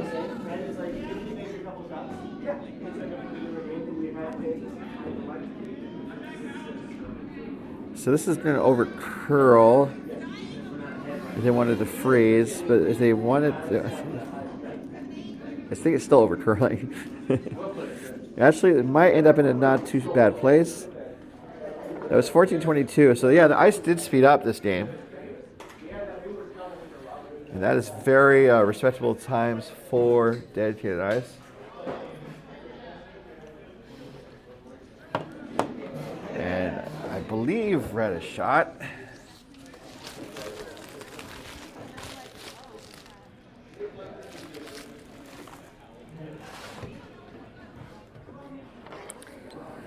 So the broom is down for Kim Strong to pop out that red, and I think rolled back toward the middle.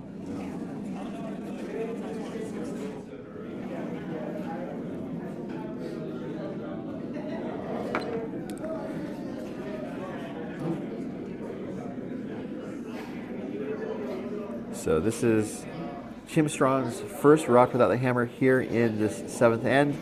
Looking to steal or force Pytlarz to a single points.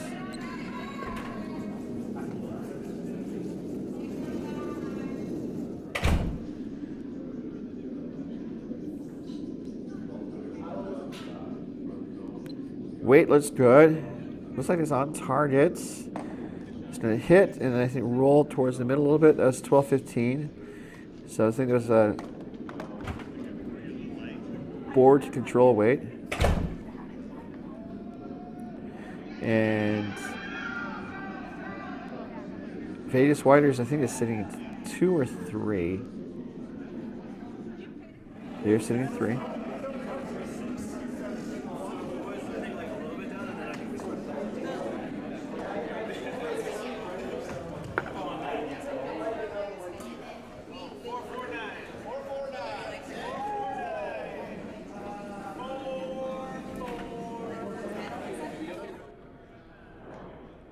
So the broom is down for the draw. I think they can maybe move the broom in just a little bit, because the way the broom is positioned, I think there's a chance that it's going to be open, exposed, and then Vegas Winers maybe just pop that out. That could be something that Pytlarz is banking on, though. As her first shot with the hammer is away here in the 7th end.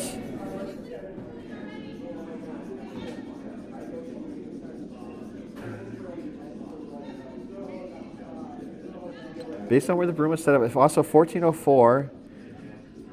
Okay, so actually they are going to draw on top of the yellow. I was worried just based on the ice, or the broom that they had positioned, it was going to be not going to be enough ice or too much ice. So for the case of a draw, tap, freeze, I was worried that it was going to be too little ice. But it was just the right amount of ice. Good for shot. They haven't called me. I know that they're looking at it, they just never confirmed. They're like, give me the play. So Bob and Kim are talking over the shots. They would like to steal here. I think they're basically, I think, want to follow Jacqueline's rock down. So they basically want to do a similar draw, a little less weight, but just a hair less. They can't be too light or it's not going to work.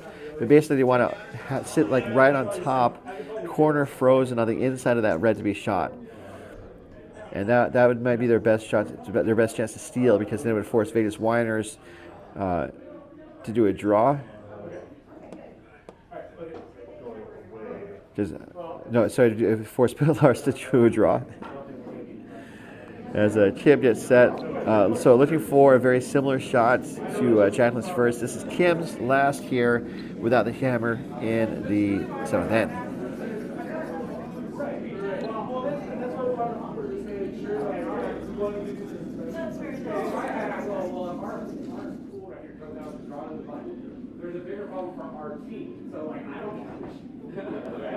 So the line looks good, 1365, so it's a little heavier than Jacqueline's last. Ooh, so that was kind of one of the ways to not miss, or one of the wrong ways to miss.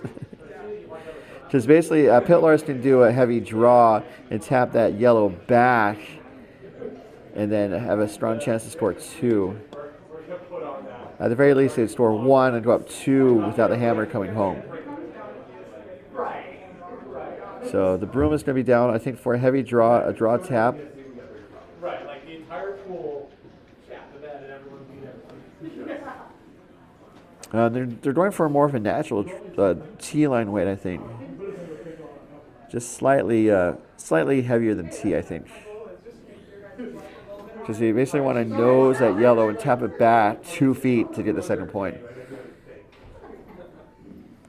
guys shoot really well, to be honest. I was happy with it. So this is Jacqueline's last shot, the hammer here in this 7th end. It's turned out to be a pretty interesting game, which is what I want. Hopefully you guys want it too.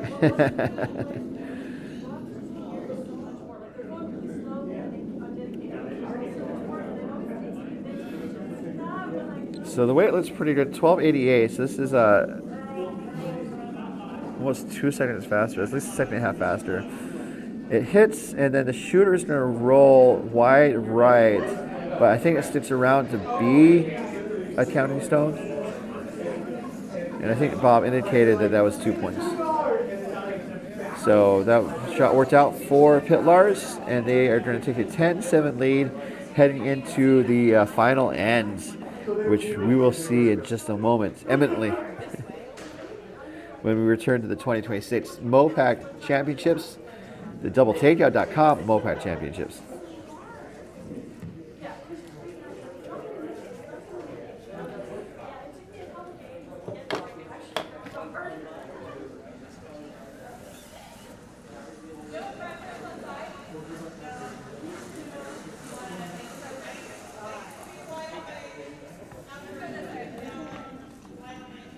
And coverage of this end is being brought to you by Endgame Curling.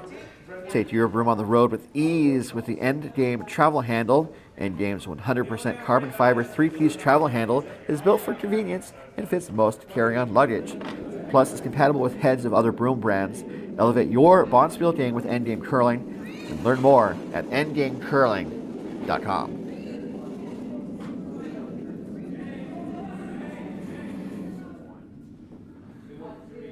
So last end, opening rock from Alex Vienne. And that is going to be a guard, not on the center line. So the no tick doesn't apply. The free guard zone rule though does apply. So before we get too far into this opening or this final end, one more trip around the rings. We have 2 games off the ice. I did mention how Complete Sheet Show from Oval defeated Sandstorm Sweepers from CurlVegas. That was a 10-2 game. On sheet 2, we also had handshakes. We had Team Rice from Coyotes, the 9-2 winners over Full House from Lake Tahoe and Wine Country. Sheet 3, you're watching it. And then sheet 4, very much still in action as we have in and out turns from Orange County and Wine Country, up 5-2 over Clever Curl from Orange County. And the double takeout balloons belong to Vegas Winers. So we have 2 guards.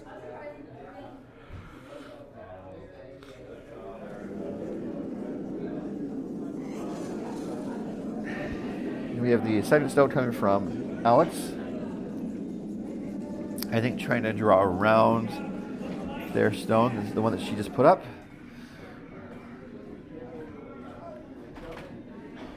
So Vegas is down 3. So it's not an insurmountable deficit, but it's going to be a challenge to get 3 points.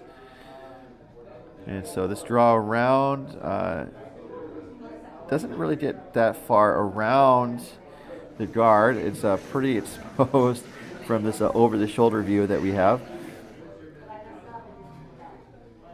And so it looks like Paige Anderson is being asked to draw around the corner guard that she just put up.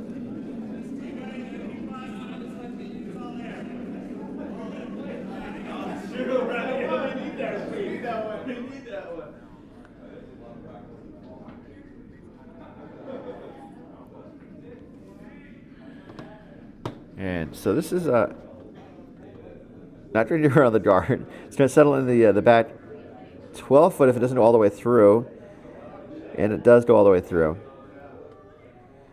So Pytlarz is going to try the draw again. So they're up 3.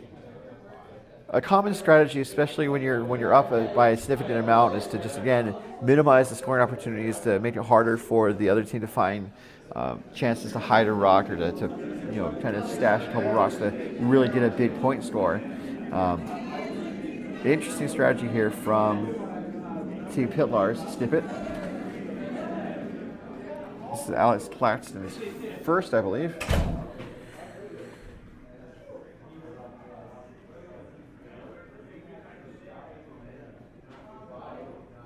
And that's going to settle in on the top 8 foot, I believe.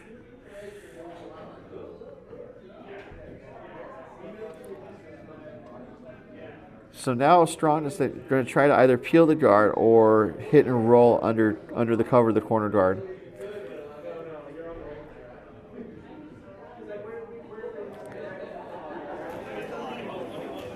And that's where she has the broom to try to hit and roll for Jason Strong's first.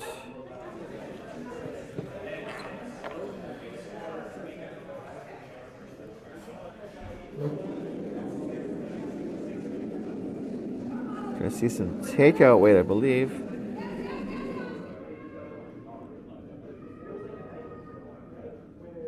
Tight to the guard. Oh, it does get past the guard, and it gets both those reds moving through the rings, out of play. That is a double takeout brought to you by doubletakeout.com.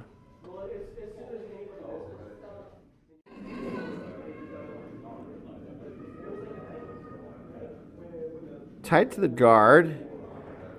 Oh, it does get past the guard, and it gets both those reds moving through the rings, out of play. That is a double takeout brought to you by doubletakeout.com. Back to the live action, where we see Claxton, I think, looking to draw again. So This is the point at the end where they can start clearing the guards, and again making it harder for Vegas Winers to find places to hide stones.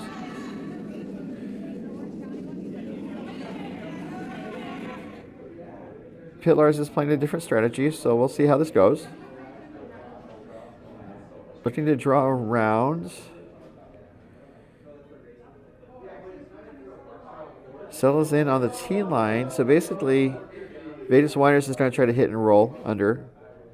At the very least, tap it to the back 12 and roll under cover if they can.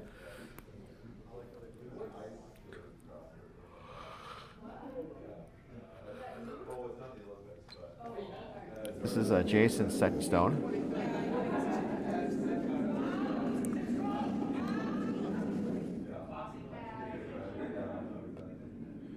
Bob's working to hold the line. Looking pretty good. That's really curling though. 981. Oh. Bob had a bit of a tumble. Not a tumble, but a little balance. Jostle, I guess.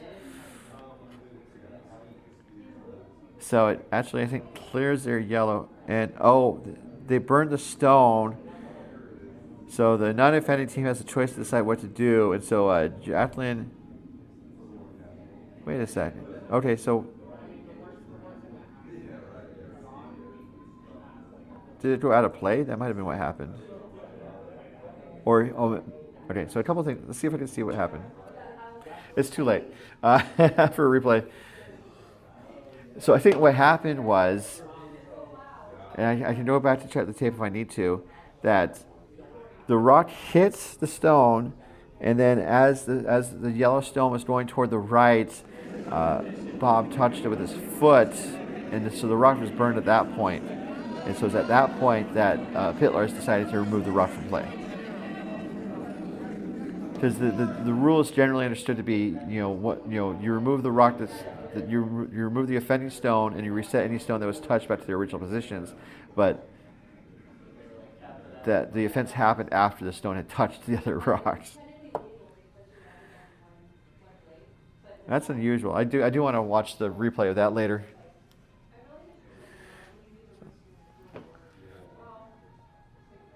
So Pytlarz now has 2 in the rings.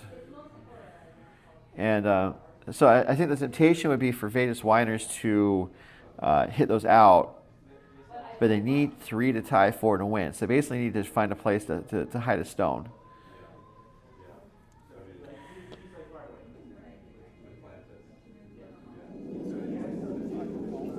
As Tunstall delivers.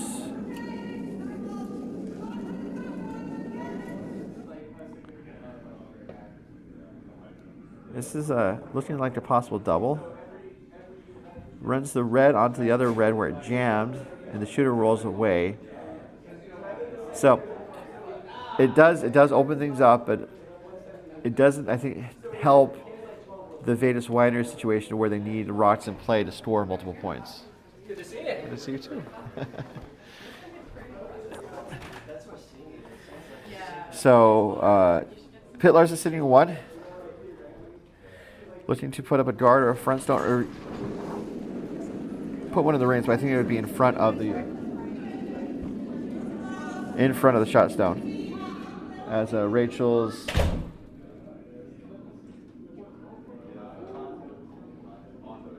last rock, I believe. Trying to count stones. So they were going for the front, so this is going to be more of a freeze. And did it may have geared off of that red. Let's see that again. Last rock, I believe. Trying to count stones. So they were going for the front, so this is going to be more of a freeze. And did it may have geared off of that red. So I believe that is an example of the gear effect where it basically kind of wicked off of the red in the rings and went the other, kind of deflected the other way. As we have Bob's last rock looking to clear some stuff up, open some stuff up. Red onto red, and both reds go away. So that is another double takeout brought to you by doubletakeout.com. As you have Bob's last rock, looking to clear some stuff up, open some stuff up. Red onto red, and both reds go away. So that is another double takeout brought to you by doubletakeout.com. So sometimes if a game is out of reach, teams I think like to look for silver linings, and I would say for Vegas Winers, I think that was their 4th double takeout in this game. So I think that is the saving, the silver lining for Vegas Winers should they lose this game. It's still not entirely out of hand, although Pytlarz could run Vegas Winers out of stones if they manage to get rid of this yellow, but that yellow is pretty well buried.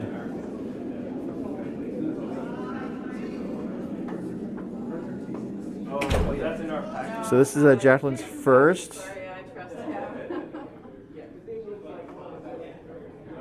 you look in the packet? I looked and there was just papers with words on it, so I was like, Okay. All right, I'll take a look. There was a sticker too, I think. Do you need an orange candy? So interesting. I think I did. You guys have wine country? It makes sense. So they basically drew on top of the yellow, Okay. and so now Vegas Winers. There is a scoring opportunity for Vegas Winers, and it's really hard for yellow to get rid of that red rock. I don't know if they can clear that stone and stick around.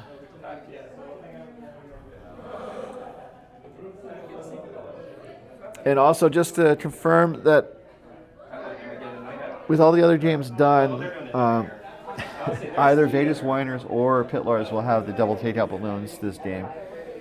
And if Vegas Winers wins, Complete Sheet Show is their buddy team. So they would get a free round of beverages, or a complimentary round of beverages. I work for Northrop Grumman. So looking at the situation in the rings, looks like they're trying to chip the red and roll to the other side. They need 3 to tie. Every rock has to count now, because if the yellow goes away, any yellow goes away, it's game over for the most part.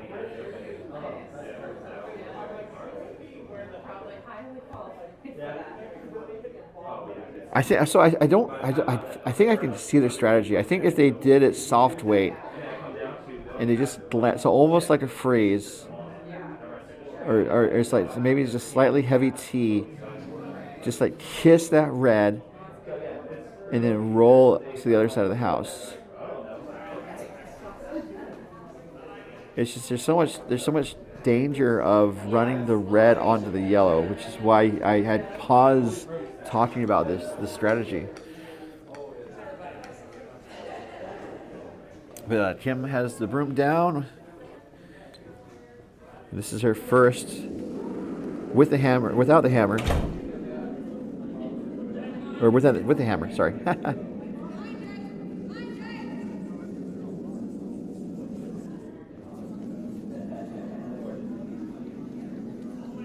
This is over curling though. Weight was not bad. So it's going to run the the Yellowstone hit the red, ran it back onto the yellow. So it opened up the red. And Kim seemed happy with that. So that could have been the strategy all along.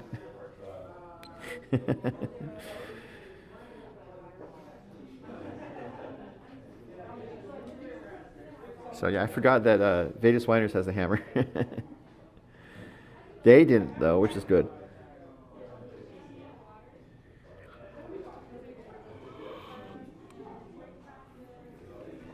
So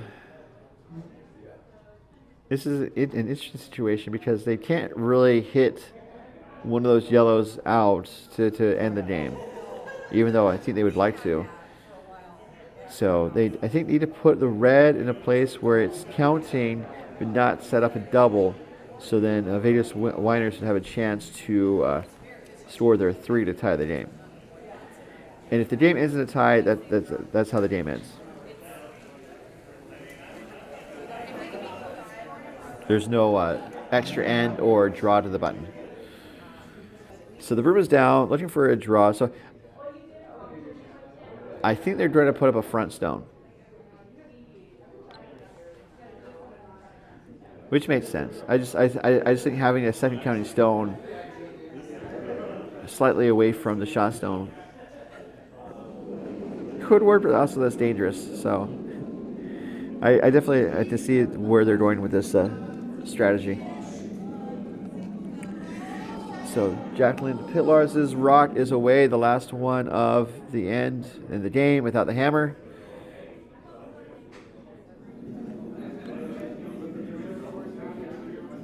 A little heavy, so I think it's going to tap, actually. Okay, that's not bad. Although, if Kim can do the double and stick the shooter and not jam, that's how Vegas Winers gets 3. But did you how many ifs there? There was a lot of ifs. And we'll see if there's another one. We will consider the possibility that Vegas Winers will be able to make this shot. What a finish, guys. Thank you so much for tuning in. Hope you'll be back with us at 10:30 for our second draw, where we will feature Team Hernandez taking on Team Coyote Wild. And that'll be on the MoPac YouTube channel. The CurlVegas YouTube channel will have a static camera coverage of Bushkoff taking on Team Duncan. So lots of action this week, and we definitely hope you will stay tuned, because we love being here, and hopefully you guys are able to enjoy the coverage. Looking for the double. This is Kim Strawn's last. Down 3. Trying to score 3. It's a wide. Calling for curl. It's getting closer. Oh, goodness. So close. If it was a little bit more up weight, I think the shot could have worked. So it looks like it may have been 1, or it could have been, well, it's definitely 1, but I didn't know if it was 1 for Vegas or if it was 1 for Pytlarz. But it's handshakes nonetheless. And that concludes our opening draw.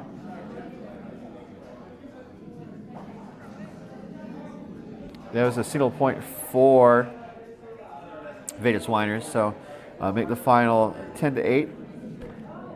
Since we're on the broadcast, let's watch the draw shot. Because I mean, I don't have anywhere to be. You guys might have places to be, but I'm here all weekend. I am locked in. Hopefully not too loopy. Talking about curling, and it's a fun sport. Hopefully everyone enjoys it as well. So that does also mean that Vegas Winers did win the double takeout balloons for this draw. Courtesy beverages for them, as well as complete sheet show. So the room is down for the draw shot. So this is used as a tiebreaker. At more competitive events, the draw shot is the culmination of the practice that's before the game. So each team gets 8 minutes to practice throwing rocks up and down the ice, and at the end of 8 minutes, they have 2 minutes to throw 2 draw shots to see which team can be closest to the center of the house. And that's often used to determine the hammer or color choice. Not here, though. We just did the coin toss this year as Strawn to get set for her draw. Let's. I'm going to time this to see if we can get a really good idea of the draw time, or T-line wait, as they say. So in draw shot, for those that don't know, 14:43. So it's going to be close. So you can sweep your own rock, but you can't sweep the opponent's stone. So it's a slight difference than the normal sweeping. But wow, hand slaps all around as it appears that Strawn reached the pin. And we're doing some more accurate measuring this time. Like in the past, if you cover the pin, it's like, oh, good job, you covered the pin, and we just marked it as a 0. And but in this case, we're doing more accurate triangulation. So that was a good draw there from Kim. And complete sheet show, you guys got a pitcher of beer. We did? Yeah, because the Vegas Winers got the double takeout balloons. Oh, nice. We got free drinks. Whoa. There, we got free beers later. Yeah. Yeah, they got our partner team got us free drinks. Let's go. So nothing raises one's spirits than spirits. So within reason, please consume responsibly. That was a great shot there from Kim Strawn, and so it's used as a tiebreaker, and so the lowest number is better. So I would guess that's probably going to be, you know, like 5 or 7 centimeters. As Jacqueline gets set for her draw.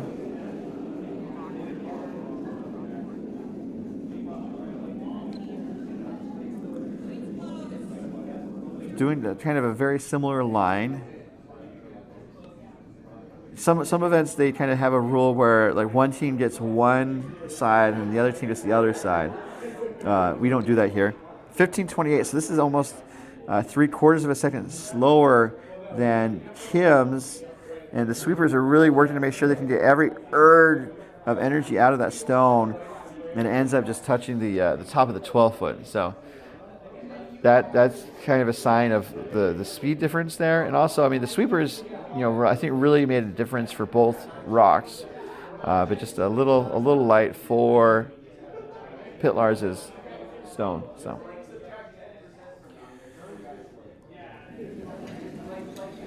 So that will do it for this game. Let's go around the rings one last time before we sign off. Very quickly, on sheet A, or Ace of Spades, we had a complete sheet show the 10-2 winners over Sandstorm Sweepers. Sheet 2, we had Team Rice 9-2 over Full House. Sheet 3, we had Team Pytlarz, the 10-8 winners over Vegas Winers. And then on sheet 4, we had In and Out Turns, the 8-2 winners over Clever Curl. So that will wrap up our opening draw of the 2026 MoPac 5 and under Bonspiel. We hope you'll join us at 10:30, where our next draw will be Team Hernandez taking on Team Coyote Wild. So we definitely hope you'll join us then. Before we sign off, just another thanks to our sponsors, including DoubleTakeout.com, offering unique rankings of the top men's and women's teams from around the world, DoubleTakeout.com. And by Curling.gg, proud sponsor of the Canadian mixed doubles team, Brett Gallant and Jocelyn Peterman. And by Endgame Curling, elevate your game with Endgame Curling. Learn more at endgamecurling.com.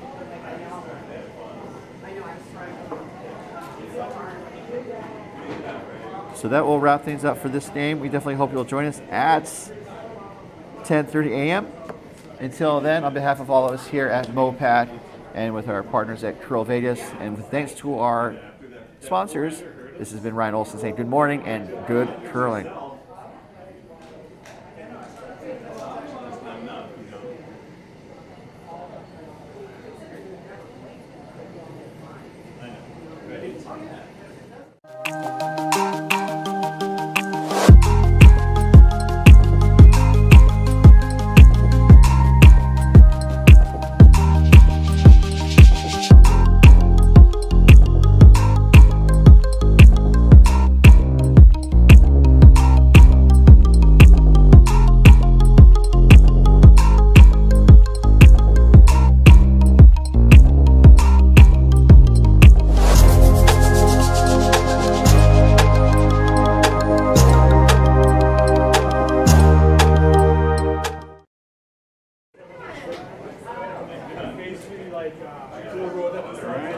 How's it going?